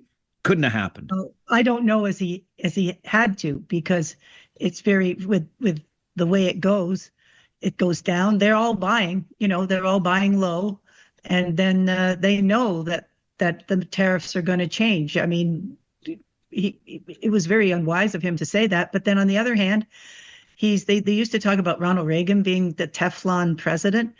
This guy is Teflon. He is like oil. Nothing sticks at all. And, he doesn't, he's pardoned people that are criminals, and the things he doesn't care. He doesn't care. So, yeah, if he's doing that, he might even be, I don't want to say it, but he may even be doing it himself, because it's just, I just find it criminal down there what Elon Musk is doing to the government. I mean, that's just not how you do it. That's not how you fix if a government is too bloated. You work slowly, like we did at the region, where, and I didn't always agree with everything the region does, but from time to time they get someone in to look at everything, and then they decide this is where we're going to cut and this is where we're not going to cut. And there's things that you just can't cut. You can't cut healthcare. You can't cut VA. It's just, I know I'm going a little bit off topic, but I mean, there's just so much wrong going on there that this is just another thing that they're doing, and would not surprise me at all. They say there's going to be a depression. I read an article where they said if there is a depression, then all these billionaires, just like the Vanderbilt's years in the Great Depression, will buy up all these firms that have gone bankrupt. And then when the depression lifts, they'll be making money hand over fist again. So, it's just really, really bad. Tom, I heard a television commentator the other day kind of connecting these dots with the stock market, the post by Donald Trump on Truth Social, etc. And she said, I wouldn't directly say However, if you connect these dots, you could make the argument. And I've seen your own post on social media, Tom, and I think you have connected those dots as well between what Donald Trump did pausing tariffs and what might have happened on the markets. Yeah, no, I'm not going to the States anytime soon, so I'm not afraid to say what I think. I mean, it's pretty obvious to me. I mean, this is a reverse pump and dump routine that is well known, and other people go to jail for insider trading. He goes on True Social, as you say. He's let the stock market tank. I mean, that was 100% predictable with the tariffs that he was proposing, that the stock market would tank. And then a week later or whatever, after it's kind of bottomed out for the time being, he tells people to go and buy. I mean, look at what they're looking at with Marjorie Taylor Greene. I mean, her trading during that little interim period of time is certainly suspect. How many people did he tip off or knew that he was going to make that announcement? Which again would obviously would totally predictable that the markets will go back up again. I mean, this man doesn't believe in the rule of law. He doesn't believe that regulations apply to him. As Jane said, he's Teflon man. He doesn't worry about being held accountable for anything. So, and it's all about the art of the deal, and everything is a transaction. The next day, he's in the Oval Office, and he's bragging with a couple of people in his Oval Office how much money they made the day before. I mean, he doesn't care. I mean, he just telegraphs it. So you don't even have to connect the dots. He all but says he knows what he was doing, and that's, this reverse pump and dump routine, and be prepared. It's going to happen again. Dave Jaworski, what do you make of this? It's hard to follow my two colleagues on this matter. I think it's true that he certainly doesn't care. And if you look up something called presidential immunity, certainly that's meant to protect the president in their decisions that are due to the work that they're doing. And that could be many things involving war, of course, and then that. But in this case, he's been commenting on things that he is doing as president. Tariffs, right? They might go up, they might go down. So I bet you he has presidential immunity on all of this, and he literally doesn't have to worry about it.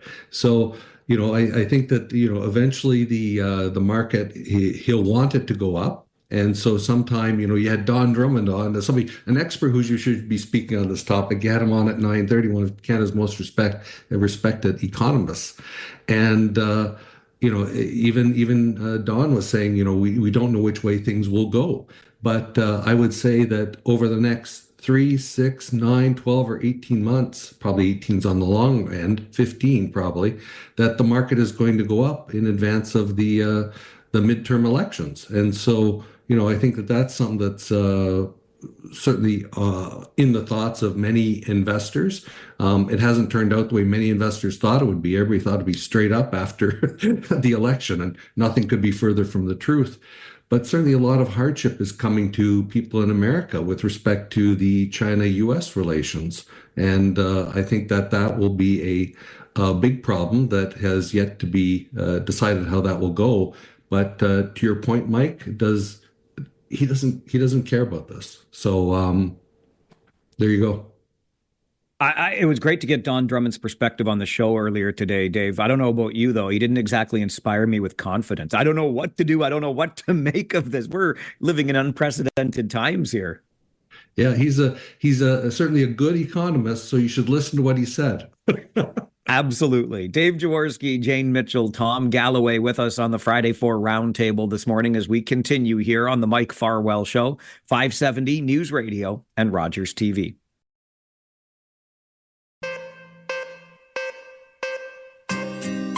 Does size matter when it comes to political rallies? We have discussed that with our Friday 4 roundtable. Can a sitting president manipulate the stock market in the United States?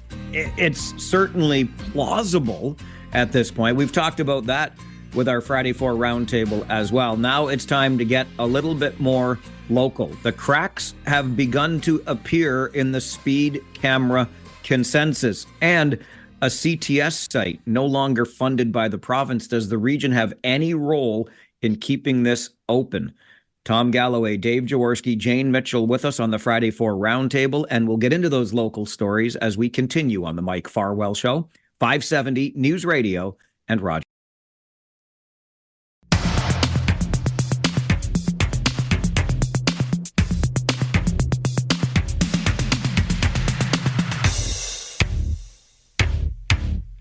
Pure energy.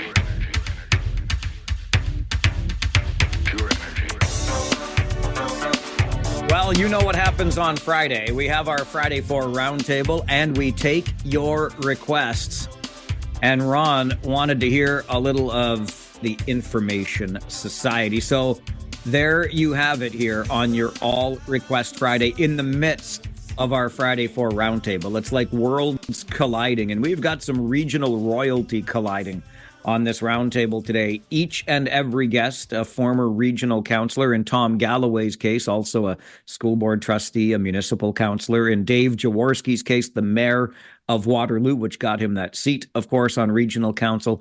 And Jane Mitchell is with us as well, a longtime regional representative for the city of Waterloo. Let's talk about our region. And Tom, I'll start with you on this one.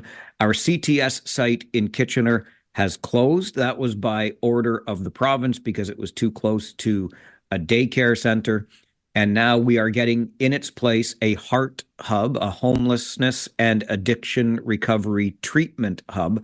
But advocates have been lobbying our regional government, and Councillor Pam Wolf from Cambridge brought forward a motion this week saying, hey, we should write a letter to the province. We should encourage them to continue funding our CTS site. Is this something that the region should be advocating for, Tom, to continue the operation of and get the funding for a CTS site?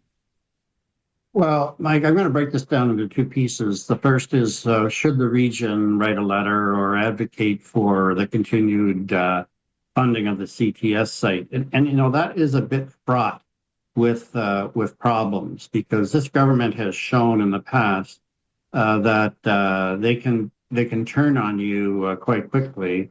The chances of them going back and saying that they're going to keep this site open is between nil and none, in my estimation. And that's purely an ideological issue for them. And they were elected, and it's not my ideological position on the matter. But I would worry that there could be some retribution, and that the hub could potentially be put into jeopardy. Now, the hub in itself is not necessarily a bad thing, but I would propose that you have both if it was up to me. The CTS is, to me, really an essential service. You know, this addiction problem we have, that's not just with drugs, it, of course, is intermingled with mental health issues. And the fentanyl is such a powerful drug. The research shows that it takes an addict 7 attempts on average to break the habit. So they try 6 times on average and fail. And on the 7th occasion, on average, they are successful. There are some who are never successful and they become a statistic. And there's some that might be successful on the first occasion. But in the meantime, we have to keep them alive. And harm reduction is a real thing. It is really necessary. And whether that's needle exchange programs or other such things, but including supervised injection sites, to me is essential to keep these people alive as they struggle through their addiction. And if you provide the wraparound services, you might be able to get their freedom from the drug addiction quicker than if you just allow them to their own devices on the street or in the back alleys or wherever. The hub is not necessarily a bad idea. but we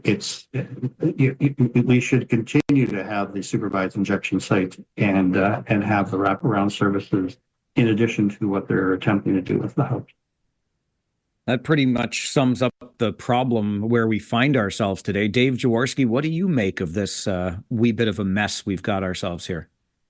Well, one thing, Mike, I learned on regional council, there's 16 of us and each have different areas of experience and advice and thoughts. And not all of us can speak every single time. And I know Councillor Jane Mitchell would have a lot of thoughts on this. So I'm going to leave a lot on the table for her. But what I would say, Mike, from a governance perspective, we have Dr. Shuli Wong, who has kept our community safe. 600,000 people should have the ultimate respect for Dr. Wong. And when she speaks, everybody should listen. And from a governance perspective, I'm not a fan of deferrals. Deferrals is, to me, kicking the can down the road and deferral on decisions. Yet in this case, I think Dr. Wong brought up some fresh information regarding whether or not a municipality can, in fact, by law, write a letter of support on this type of topic to the provincial government, and that needs further clarification. So in this sense, I think that's a needed point, because that could be the go, no go on even considering whether to write something like this. So I do think that Dr. Wong has brought new information. The deferral in this decision was correct, but even if there is a letter of support, I don't think it'll go anywhere. Even though, as Tom has mentioned, I'm sure Jane will too, a CTS site is something that we really believe in because it keeps people alive. And I'll turn it back to you, Mike. Really appreciate that perspective, Dave, especially acknowledging the work that a staff member like Dr. Shuli Wong does, not just in this case, but in so many other cases in public health for our community. Councillor Jane Mitchell, I'll send the floor your way.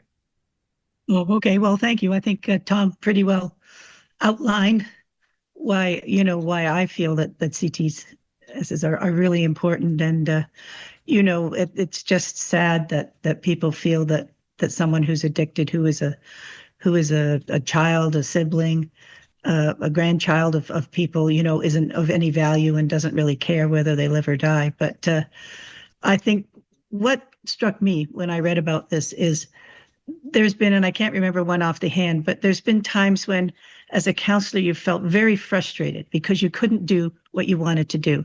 And that's what I felt when I read about this, and the fact that if the regional council sent a letter protesting this, which would be their right, the provincial government would then shut down something else really, really good. And they really can't move forward. I actually agree with Doug Craig on this one.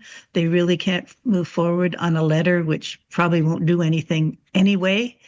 And it's just a real shame that people don't understand what these sites are about. And it's just a real shame. And it's frustrating, and you feel really, I think as a counselor, if I was still a counselor, I would feel very frustrated about this. And you can just carry on, but yeah. Here's what frustrates me, and this is where I'm coming from on this. And look, we know that CTS sites save lives. That's been made abundantly clear. We have reversed every overdose, not lost one life at our CTS, which is great. And Tom, you acknowledge that heart hubs in and of themselves are not a bad thing, but you'd like to see both in place. My question is this: are we not too far upstream with both of these initiatives? And I say that because the Globe and Mail did a great piece, and I've read similar, albeit anecdotal, commentary before. But the Globe's piece on the final days of the CTS site in Kitchener talked to one user of it who had lost his marriage, so a divorce, a drunk driving conviction, and the next thing you know, he's on drugs. Well, I'll tell you what, a lot of people can relate to the financial hardship that comes from a divorce, maybe a drunk driving conviction, but the next step is not becoming addicted or turning to drugs in any way. I think that's where we need to start working on this here. I think both of these things are way too far upstream. Anybody want to correct me on that? Like, that's just where I'm at. Go ahead, Tom. Well, I'm not going to argue with anybody that wants to emphasize upstream prevention, and so I'm not disagreeing with you at all. I mean, I think there's lots of things we could be doing upstream. We have money for downstream issues, including injection sites and hubs and that, but we just don't seem to have the resources for the upstream. There's $7 to be saved for every dollar invested in upstream activities, but they are long term. There's no photo ops associated with upstream activities, generally speaking, and it's very difficult. But when you look at the determinants of health, you're exactly right. We should be dealing with these issues at the upstream level, not just drug addiction, but poverty and all other kind of social problems that we have, homelessness at the upstream level, and avoid people getting into trouble in the first place. Yeah, that's kind of where. We need Go to, ahead, Jane. Sorry, I think we need to look at mental health as well. Mental health is never funded the way it should be. Mental health and therapy and helping people when you see they're, getting into trouble.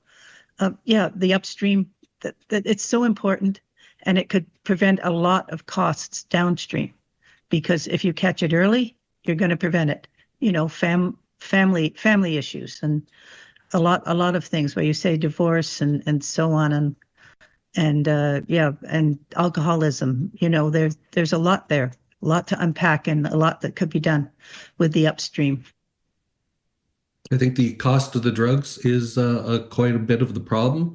The cost of manufacturing them, the profits to be made, and I think this where one of the regional police service, RCMP, OPP really come into play and helping to try and deter that. It's just it's insurmountable, the amount of money that can be made, much like a question we had earlier, and it's so enticing, and that it's available to people and they can turn to it. And it's really unfortunate, but at some point you have to have all those different aspects of it, and at some point we need to help catch that person. That's what the CTS site really helped do. Dave Jaworski, Jane Mitchell, and Tom Galloway with us on the Friday 4 Roundtable this morning. A quick break. Speed cameras in the region. I'm done with them already. I don't think our guests are, but we'll find out their thoughts as we continue the Mike Farwell Show this morning. 570 News Radio and Rogers TV.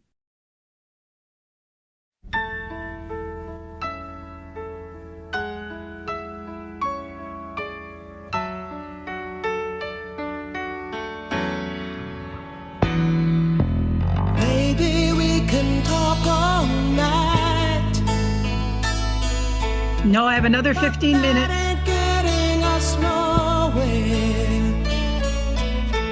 I told you everything I possibly can. Yeah. There's nothing left inside of me. Oh, a little bit of meatloaf. You can talk all night, he says. We're just going to do it for 4 hours every day, 9 to 1, and 1 hour on Fridays with our Friday 4 Roundtable. 2 out of 3 ain't bad for Steve G by request on this All Request Friday here on the program. Dave Jaworski, Jane Mitchell, Tom Galloway with us on the Roundtable. Dave Jaworski, let's talk about speed cameras. I'd say you got out just in time from your role as mayor of Waterloo and your seat on regional council, because it looks to me like in the townships, the consensus is beginning to crack. The city of Kitchener has already pushed back. Do we need to reimagine this speed camera rollout in the region, Dave?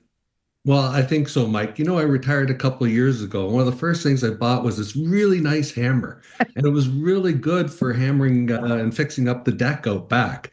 And then I saw that eaves trough nails were sticking out. So it was really good to hit those eaves trough nails back in. But what I learned, Mike, is everything begins to look like a nail when you have a nice hammer, and you start using it for everything. So, the moral of the story is you can't do that. And I'm really pleased that Mayor Sandy Shantz has brought some fresh ideas to the table, like the signage that other municipalities use that allows you to flash lights and say the speed zone is during a certain time. That is something that when I was on regional council and we talked about the initial speed cameras, again, there was only like five or seven of them, I can't remember which, but that we would, warn people that they were going to be there. We decided not to do it to have the speed limit be 24 hours, just because in a lot of particularly urban neighborhoods, that you're going to have people there going to the swings on the weekend, going to events at night at the school, and that it just became hard to say, okay, well, it's not going to apply between 10 or 11 and 4 a.m. or something like that when the maybe the janitors come in. So it was something that I think became the tool to use, and it's gone far beyond what the scope of the original intentions was. Jane Mitchell, how do you see the cameras today? They see you for sure. Yeah, they saw me, and when they first started at Laurelwood, I was taking my grandson's boots to him, and I got dinged by it, and they're quite expensive. But I don't really mind them if it's the 40 kilometers per hour. But the city of Waterloo was talking about 30 kilometers per hour, which I totally disagree with. I'm not sure about the 60 out in the country, whether they said that not many people, there were private schools or something like that. Well, there's kids, whether there's private or public. So the 40 was okay with me. They do their part. I mean, I don't speed up to Laurelwood anymore, so it certainly did what it was supposed to do. So, that's something to think about. I mean, it really depends on the school. I'm near McEachran. There's nobody going 40 kilometers per hour past McEachran because it's just a side road, So, but anyway, I find them fine if it helps, stop kids being killed. Tom Galloway, you chaired the committee that brought these speed cameras to our region. You, sir, are responsible for this mess. And I'm proud of it. Even though it took my picture one day as well, but it was on Christmas afternoon, and that's where my problem is. Yeah, I just want to take us back a little bit of time when I was chairing the committee, and we put in the 8. And, originally the engineering staff, the 8 were all going to be in urban areas because that's where the problems were. They weren't so much in the rural areas, but then each rural municipality said they had to have one. They needed one. They basically demanded that they would get one.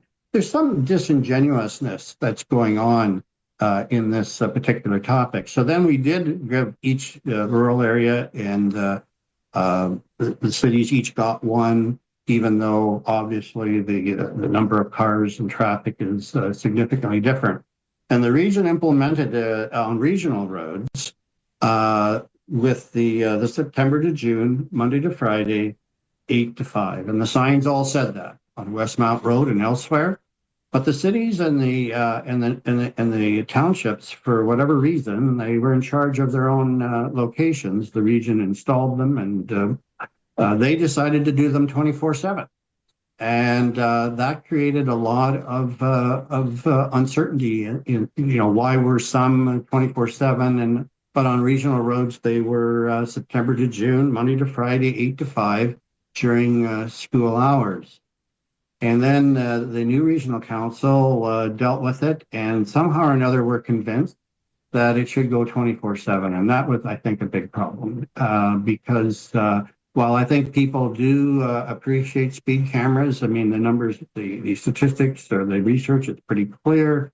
63% less speeding, collisions, accidents in speed zones when you have that kind of enforcement. Same with red light cameras. So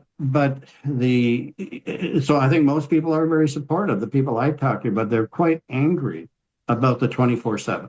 And I don't think it's necessarily because it collects more revenue, although it certainly does. I think they got convinced by the cities. The region got convinced by the cities and the townships that it should be 24/7. And then all of a sudden, then the region became the bad guy, and the city of Kitchener and the rural municipalities said, "Oh, this has got to be fixed." But it was you guys that insisted it was 24/7. Okay, let's get this straight. And the region was, the sign. I mean, the signs were September to June, Monday to Friday, 8 to 5 on regional roads. And then it went 24/7 because the region was convinced, because the mayors were on the council, that it should all be the same. And then all of a sudden that became a problem, and the region becomes the bad guy. So, but I do think that it should be September to June, Monday to Friday, 8 to 5, and they should stay in place, and the program should be expanded. And I think the vast part of the population would support that. I think what I just heard is that we should have one local government instead of two. But maybe that's just my ears. And we got to run for time. Tom Galloway, you're a great sport. And Dave Jaworski, you also. Jane Mitchell, thank you all for bringing regional royalty to our show this morning. We appreciate you. Go Rangers. Go Rangers. This is the Mike Farwell Show, 570 News Radio and Rogers TV. You have heard the perspective of our Friday 4 roundtable and our other guests on the show today. Now it's time for us to hear your perspective. Open phone lines, free phones. Friday begins right after this update from the 570 News Center. This is the Mike Farwell Show, 570 News Radio and Rogers TV.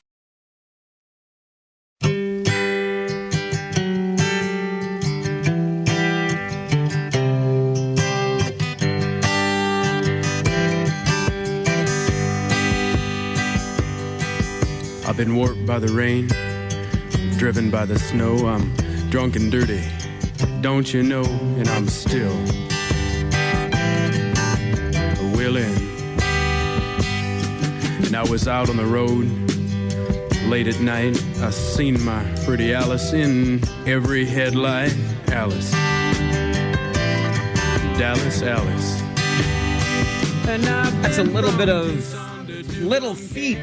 F-E-A-T, Feet. A song called Willin' by request from Suzanne on this All Request Friday here on the Mike Farwell Show. Fridays also mean free phones. No, I'm sorry, we're not giving anything away to you, but our phone lines are free for you to use. You can make a call. You can chime in on one of the topics we discussed today, maybe react and respond to something you heard during our roundtable today. We want to hear your thoughts on the issues as well. 519-570-2545, star 570, and 1-800-570-5715. We'll start it off with Storm Gord on Free Phones Friday. Afternoon, Gord. Hi, Mike. How you doing today? I'm doing well, thank you. How are you? Good, thank you. I just wanted to comment about the polls and Kamala Harris and all that, the rallies. I followed that pretty close. I never knew a rally that was bigger than what Trump had. Like, Kamala Harris didn't have any big rallies that I knew of. I mean, they were substantial, but not as big as, Trump had them in football stadiums and everywhere, you know. But anyways, what I want to talk about, conservative versus liberal. I find in my circle of friends, my conservative people don't want to tell people who they're voting for. They hold it close to their chest. The liberals want to make pronouncements like they're out there in your face. And that's the same way I feel about polls. A lot of conservatives don't like to tell the polls who they're voting for. That's why I think the polls are so skewed all the time. And it's been like that the last four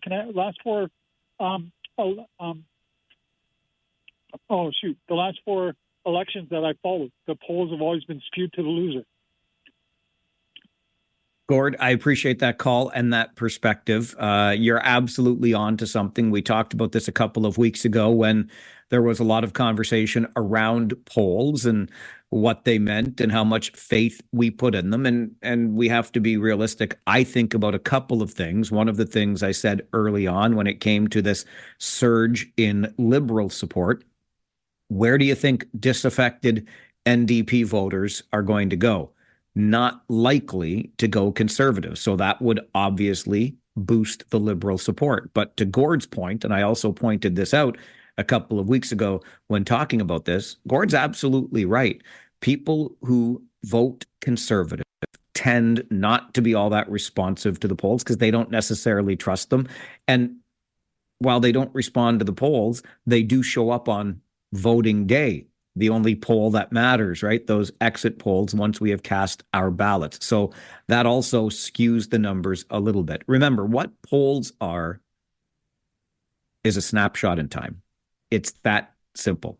And it also depends. There's always a margin of error attached to the polls. And it depends on who you reach when you make that call. You may have a nice representative sampling of thousands of people.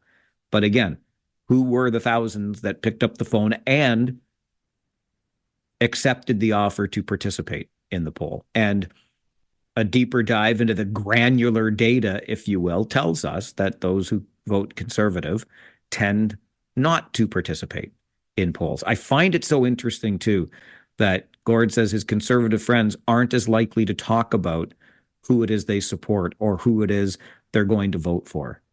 And I can't help but wonder if that's just the world we have created, where conservatives and their leaders are evil. Wasn't it? Who was the kitten killer? An alien kitten killer? Something like that. I believe that's how Dalton McGuinty was described way back when in a satirical news release that was never supposed to actually be released. Why somebody ever even wrote it? Anyway, the point is, I feel as though we live in an era whereby someone who votes conservative has horns sticking out of their head and a forked tail, right? And that would make one reluctant to say, yes, I support Pierre Poilievre and the Federal Conservative Party, because it seems to be the narrative. Maybe that's just me, and as always, you can correct me. But that's what Free Phones Friday is all about. Grant is with us on the show as well. Grant, good afternoon. Yeah, good afternoon. It's too bad you're up in Windsor this weekend, because they're having a thing here for in regards to the Toronto Maple Leafs at Bingham Park. Yeah, what? What am I missing? Who's going to be there? It's a Toronto Maple Leafs. It's organized by Ford, the Ford car company, and it's a rally just to, I guess, excite the people. Well, I'm already excited, Grant. Can you go in my place? Well, I'm gonna attempt it. Why not? Okay. Who's going to be there? Is Doug Gilmour going to be there? Is Wendell Clark going to be there? I'm not too sure. I don't. What about Daryl Sittler? I love Daryl Sittler. Yeah, and I want to mention two other things. Okay. We saw this on either YouTube or on a regular TV channel. Tiny homes in Toronto. Have you heard of them? Tiny homes? Yep. It's a fellow that is from Toronto. He's making these small trailer-size homes for the homeless. And right now he's getting the stuff from the States, but if he can get a huge number of people signed up, he can get it in bulk for a cheaper price, and the insides of them, they look really comfortable. And one other thing, they had on CNN today, a couple of days ago, about this another company, Busy Baby, that is, I think they're from either Canada, and they're struggling because of the tariffs, and she sends all her material to China, and as we all know, China and Trump are at each other's throats. And yes, they're not having tea right now. Right, and it looks like this person could lose her business alongside of her home. All right, Grant, I appreciate the call as always. I'm going to give you one piece of advice. Don't watch CNN. It's going to rot your brain. On the other part, tiny homes. Look, I appreciate the innovativeness, the innovation. We're thinking outside the box with tiny homes, or as Grant just tells me, tiny homes. I just have a question about that, though. Like, is this the Canadian dream we all dreamed about when we were dreaming about our dreams? Is that what we were dreaming about? A tiny home, probably beside another tiny home, right in front of another tiny home in an alley in Toronto? I don't know if that's what we were dreaming about when we dreamed our dreams. It's Free Phones Friday. This is the Mike Farwell Show, 570 News Radio and Rogers TV.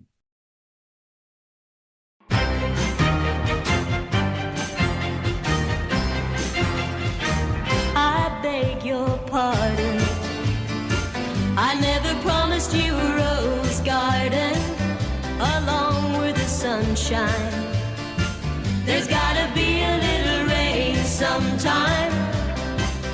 When you take, you gotta give. So live and let live or let go. Oh, oh, oh, I beg your pardon. I never promised you a rose garden. You know, that was a phrase that my parents used to use with one another. I remember it vividly from when I was a kid. If things weren't going perfectly in the Farwell household, and really, find me the household where things go perfectly. I never promised you a rose garden, dear, my parents would say to one another. Rose Garden is the song. Lynn Anderson is the singer. Terry, the requestor of that song on this All Request Friday here on the program. Free Phones Friday, noon to 1. Your Talkback Hour is free phones on Friday afternoons. Let's go next to Jody. Jody, good afternoon. You're on Free Phones Friday. Hi, Mike. How are you doing today? Good, thank you. How are you? I'm all right. I just want to say that I'm noticing that some of these politicians are just doing what they want to do with no real rules and no real law, and it's affecting a lot of low-income people the most. I think they should help low-income people more than they do. All right, Jody, thanks very much for the call. Good to hear from you, and I appreciate that. Mike. You too. We'll talk to you again, I am sure. Jody brings that perspective to the show, and I certainly appreciate it. And I think we are a wealthy enough country to make sure that we are taking care of those who have a difficult time caring for themselves. There's a challenge for sure. And I'm just not sure our policies are always directed in the appropriate places. Ibrahim is next with us on Free Phones Friday. Good afternoon, Ibrahim. Hi, how are you doing? Good. How are you? Good. Just two comments, Mike. The first one is that, yesterday conservative leaders in town, Brussels, and using kind of the first rally. You see him, so many rally attend, using. Why is that American style kind of the first? We don't want it to be first. We don't want it to be second. We want it to be equal, and in the United States. Wait a minute. You don't want to be, hang on. Ibrahim, hang on. You don't want to be better than anybody else? You don't want to be superior? You don't want to strive for excellence in this country? We want, but the idea behind we want to be, Canada is great again. United States, it's just imported word from United States. He's not going to work. Even Donald Trump, he's using the word you aired last, I think 2 days ago, that he was, you use it for people, calling me and whoever the stupid word. Ibrahim, look, I'm losing you here. You started by talking about Canada being the best, and you just want to be equal. And now you're talking about Donald Trump. I'm telling you that I don't want to just be. Equal. I don't know. No, listen to me. I just told you that I don't want to just be the same. I want to be the best. That's what I want to be. Does that make me a jerk? Why we have to be? Listen, when we're dealing with a country with other people, Mike, we want it to be equal. We treating with the countries they treating as the same equal. We don't want it to be first. We don't want it to be second. We want it to be mutual equal. No, second place sucks. That's the second. My comment is that's my comment that I will stay and then we don't want to lose the time for others. So in terms of the Donald Trump thing, yes, last week, I think a couple of days ago, you used the word he used. The word is, calling me. The word he used, the stupid word, kissing, whatever. But he's going to, United States going to keep to other countries. You will see. China even doesn't care about him. He was hoping, China's president to call him. I was listening today. He didn't call him. He didn't say. The Europeans told him you will cooperate. He's going to tour to the Asian countries.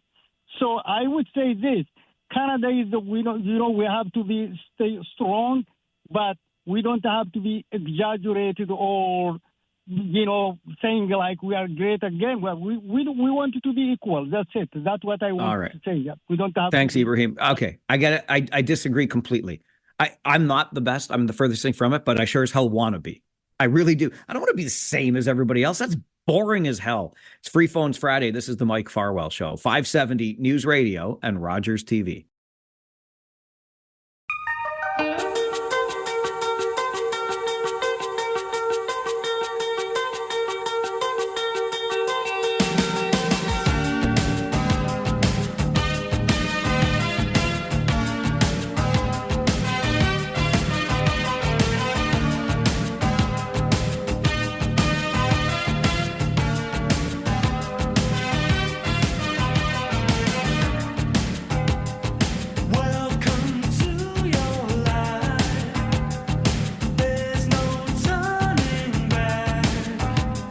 Well, here's a true story for you. When I was a kid, Tears for Fears did not like shout, let it over and over and over again. But then along came Everybody Wants to Rule the World, and I changed my mind on Tears for Fears.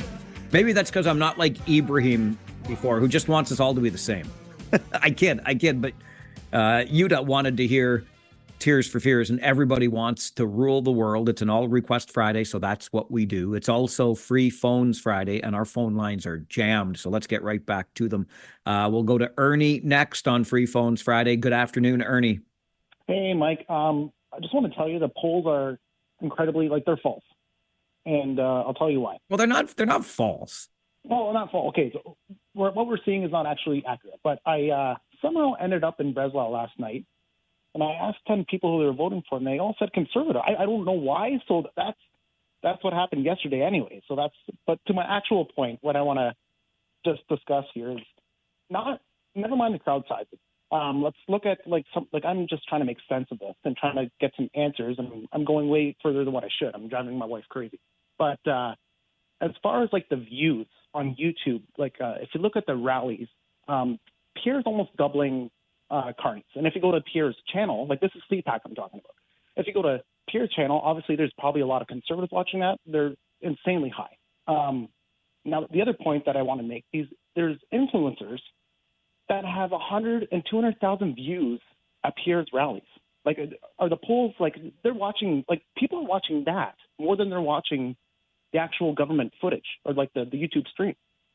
And the TikTok videos and stuff like that, Twitter, the amount of people watching is astronomical. How was that playing into the polls? And that's where I'm kind of thinking, I don't know. I'm not saying the polls are completely inaccurate, like my first statement. I was making a joke. But I think that's something to consider about the numbers that we're seeing. All right, Ernie, appreciate the call. I'll just go back to what I said at the beginning of the show when we talked about that. I don't understand the obsession with it. I don't. But whatever numbers make you feel better, whatever view count you like, by all means, put some stock into it. I don't put a lot of stock into it at all, but maybe that's because I've already made up my mind who I'm voting for. This is the Mike Farwell Show, Free Phones Friday, 570 News Radio and Roger.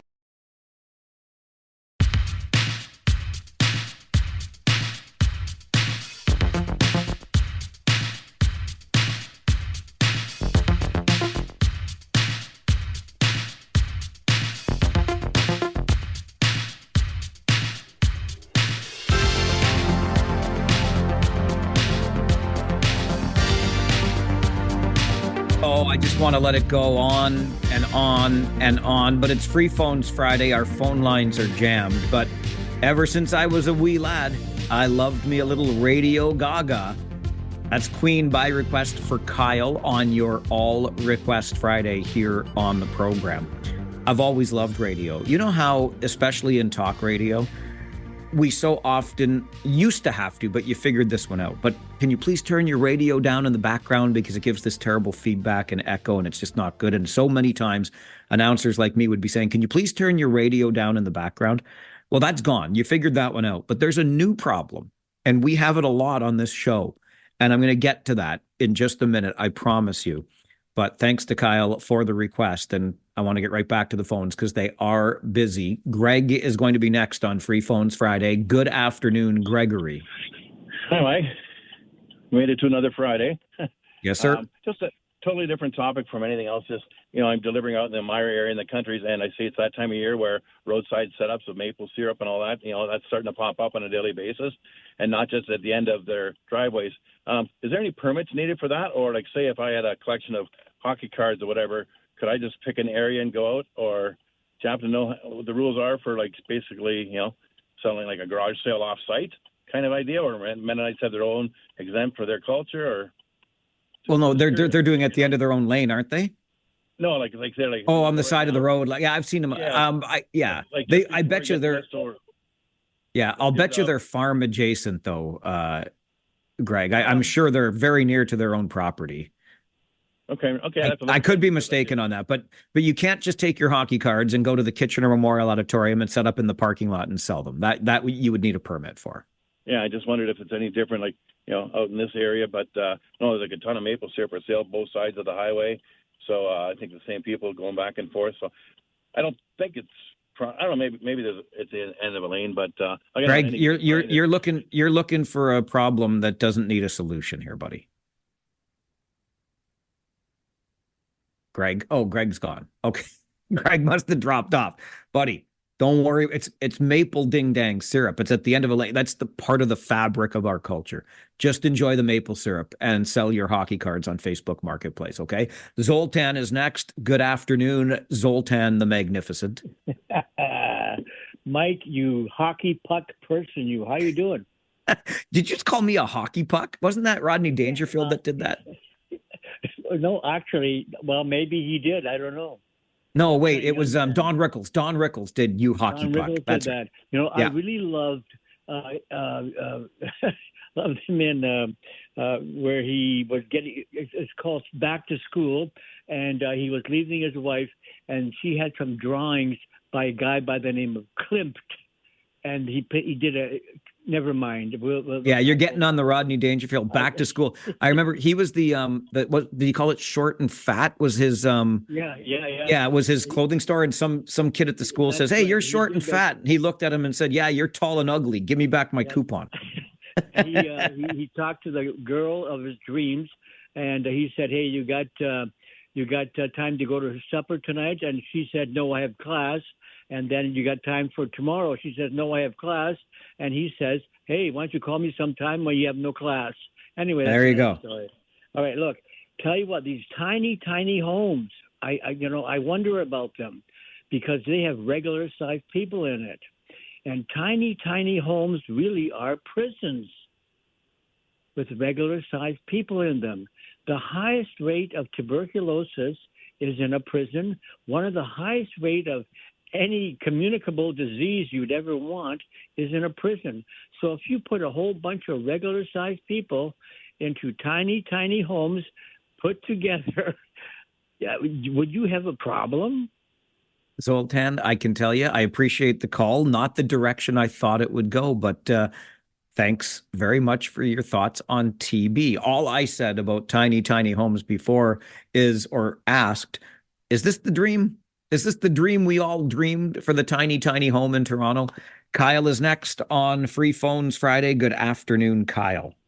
Afternoon. I want to talk about healthcare. Terry brought it up because, a couple of weeks ago I had the hospital visit. I don't think that there's an issue with two-tier system in a sense of who's going to pay for it. If let's say I make $500,000 a year, do you think I really care that I have to go and pay for my own healthcare? Do you think I have to? I'd rather go and pay for my own health care than sit in 7 to 10 hours to get free if I'm not going to be? If I can just go and pay for it myself, why should I, if I'm making that much money, hold up the system for those that can't afford it? Yeah, it just depends on how much you're willing to pay, right? Because in the United States, those who but you just used I'm just telling you, you just used $500,000 a year as a reference point, and I'm sure you know as well as I do that in the States, if you're not insured, some surgeries cost you hundreds of thousands of dollars. So $500K ain't going to get you very far, my friend. No. And I lived in the States, and my parents were lucky enough that we did have insurance, and luckily we were healthy enough where we didn't really have those hospital visits.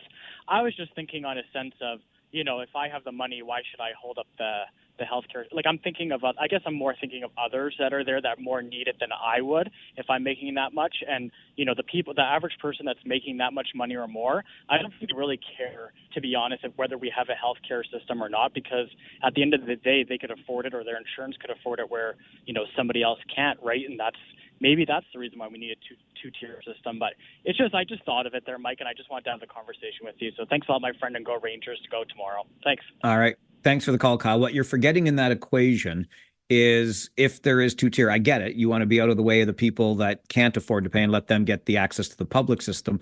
The problem that happens in those two-tier systems is that the best people go to the system where they're getting paid by you, and there aren't as many medical professionals left for the rest of us common folk. Let's get one more before the break. Jay, you're on the Talkback Hour. It is Free Phones Friday. Good afternoon.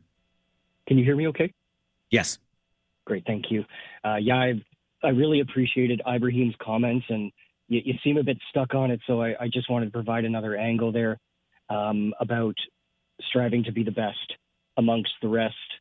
And I think it's important to grow towards a certain standard, perhaps one that you really appreciate and idolize, but people do some really, really dark stuff trying to get ahead of other people, when all they really should be doing is just trying to be their best selves. Anyways, that's that. But I really called in to talk about the traffic surveillance in context with a culture that moves too fast. And I am personally a fan of traffic cameras all over the city, 24/7, enforcing, sending automated bills to people who break speed limit violations. And I'll tell you why. Sorry. It's because this city has a dangerous car culture. And because car culture and culture itself is slow to change, and we have a safety risk for our babies, we need to do something quickly to throttle the damage that's being done. And, not just to the kids and the people who are getting impacted. Hang on. By... I'm just going to stop you there for a sec, Jay, because I love what you're bringing to the show, and I love the way you express it. But we got to be careful with this rhetoric, okay? Because I haven't seen not one baby in my life run down by one of these vehicles you're talking about. Not one. Do you have children? I do, sir. I do. Absolutely, I do. Do you still consider them your babies? Always. Yeah, so that's what I'm talking about. I have an 11-year-old and an 8-year-old. No babies are getting run down, but 11-year-olds and 8-year-olds probably are impacted by... Tell me when. Tell me the last time. Tell me the last time. I can't. I just look around. Oh, you can't. You see, so now, so you're just using emotional rhetoric, Jay. Of course you don't. Data points. I don't have. Nobody does. You just talk about, what about the children? What about everybody? The children, the big bag vehicles, the children. Phone conversation right now. So come on, you're killing me, Jay. You're outside on the street, and you're walking. I want data. I want data. Okay, I'm going to give you a lived experience because I know you're a pseudo liberal and you appreciate lived experiences as well. So we have our heads as parents on a swivel in this city all the time when we're out on the street. People in this city, because we all get taught to look both ways before we cross the street. People extend and ascend freedom over responsibility, and we're all going too fast. Okay, personally, I'm going to do everything I can, including sacrificing my own privacy, to make sure that everybody is safe. And fair if enough. That means paying for it, buddy. I'm going to do it. Because keep paying. That's a perfect liberal thing to do. Keep paying for it. I can't. I love what you're bringing to the show. I can't go. It's always the same thing. What about the children? Not one. No, I live right by an elementary school. Never has there ever, not one time been a collision. That's a data point. This is Free Phones Friday on the Mike Farwell Show. Oh, I'm late for break. 570 News Radio, Rogers TV.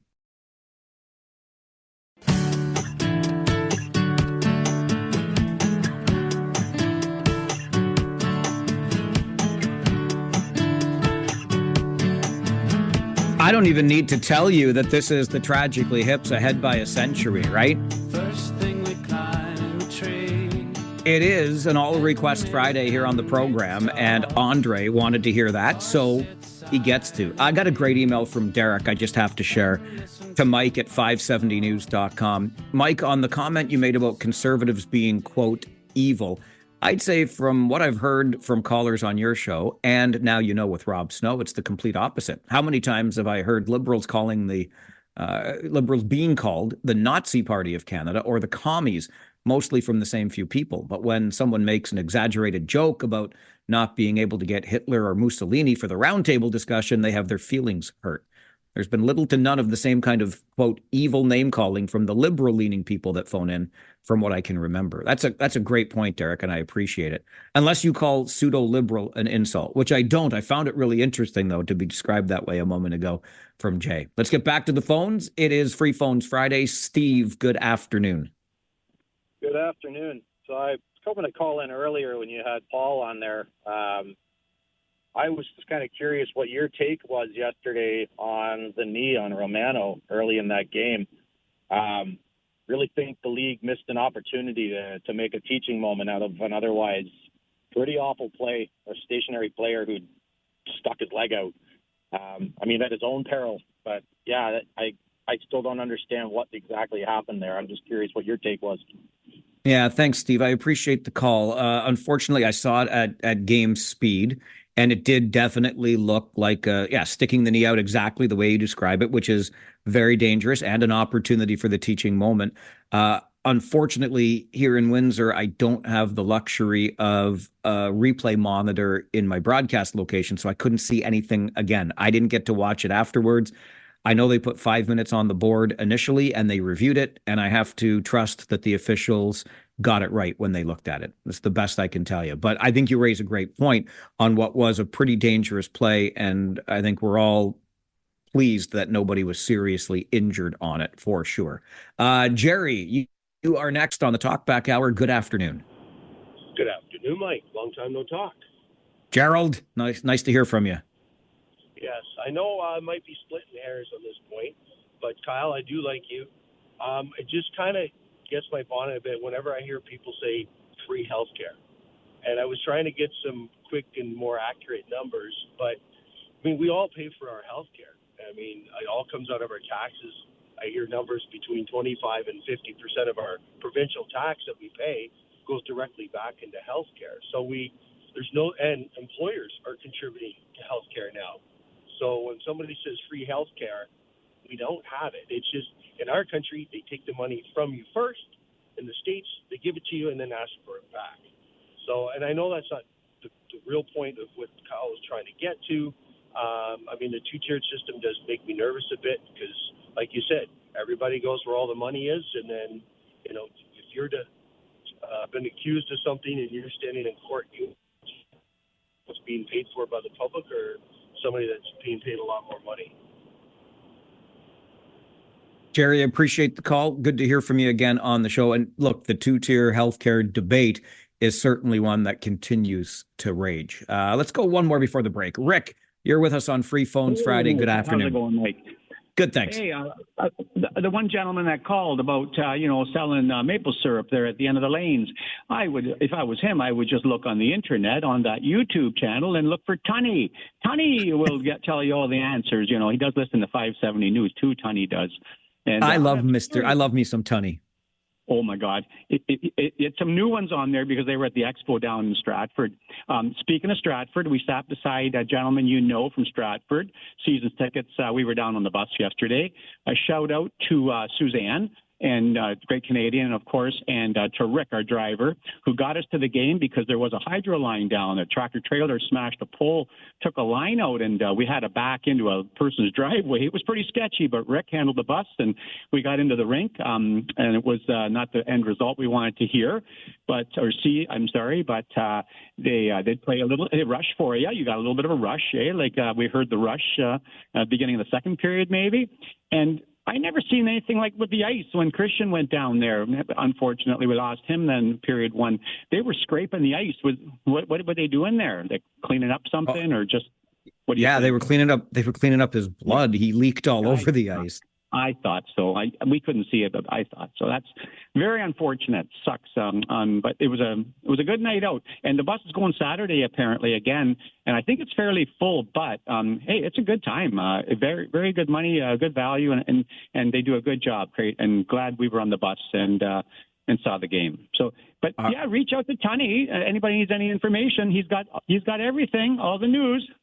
Sounds good, Rick. Appreciate the call. As always, there will be another fan bus coming to Windsor tomorrow.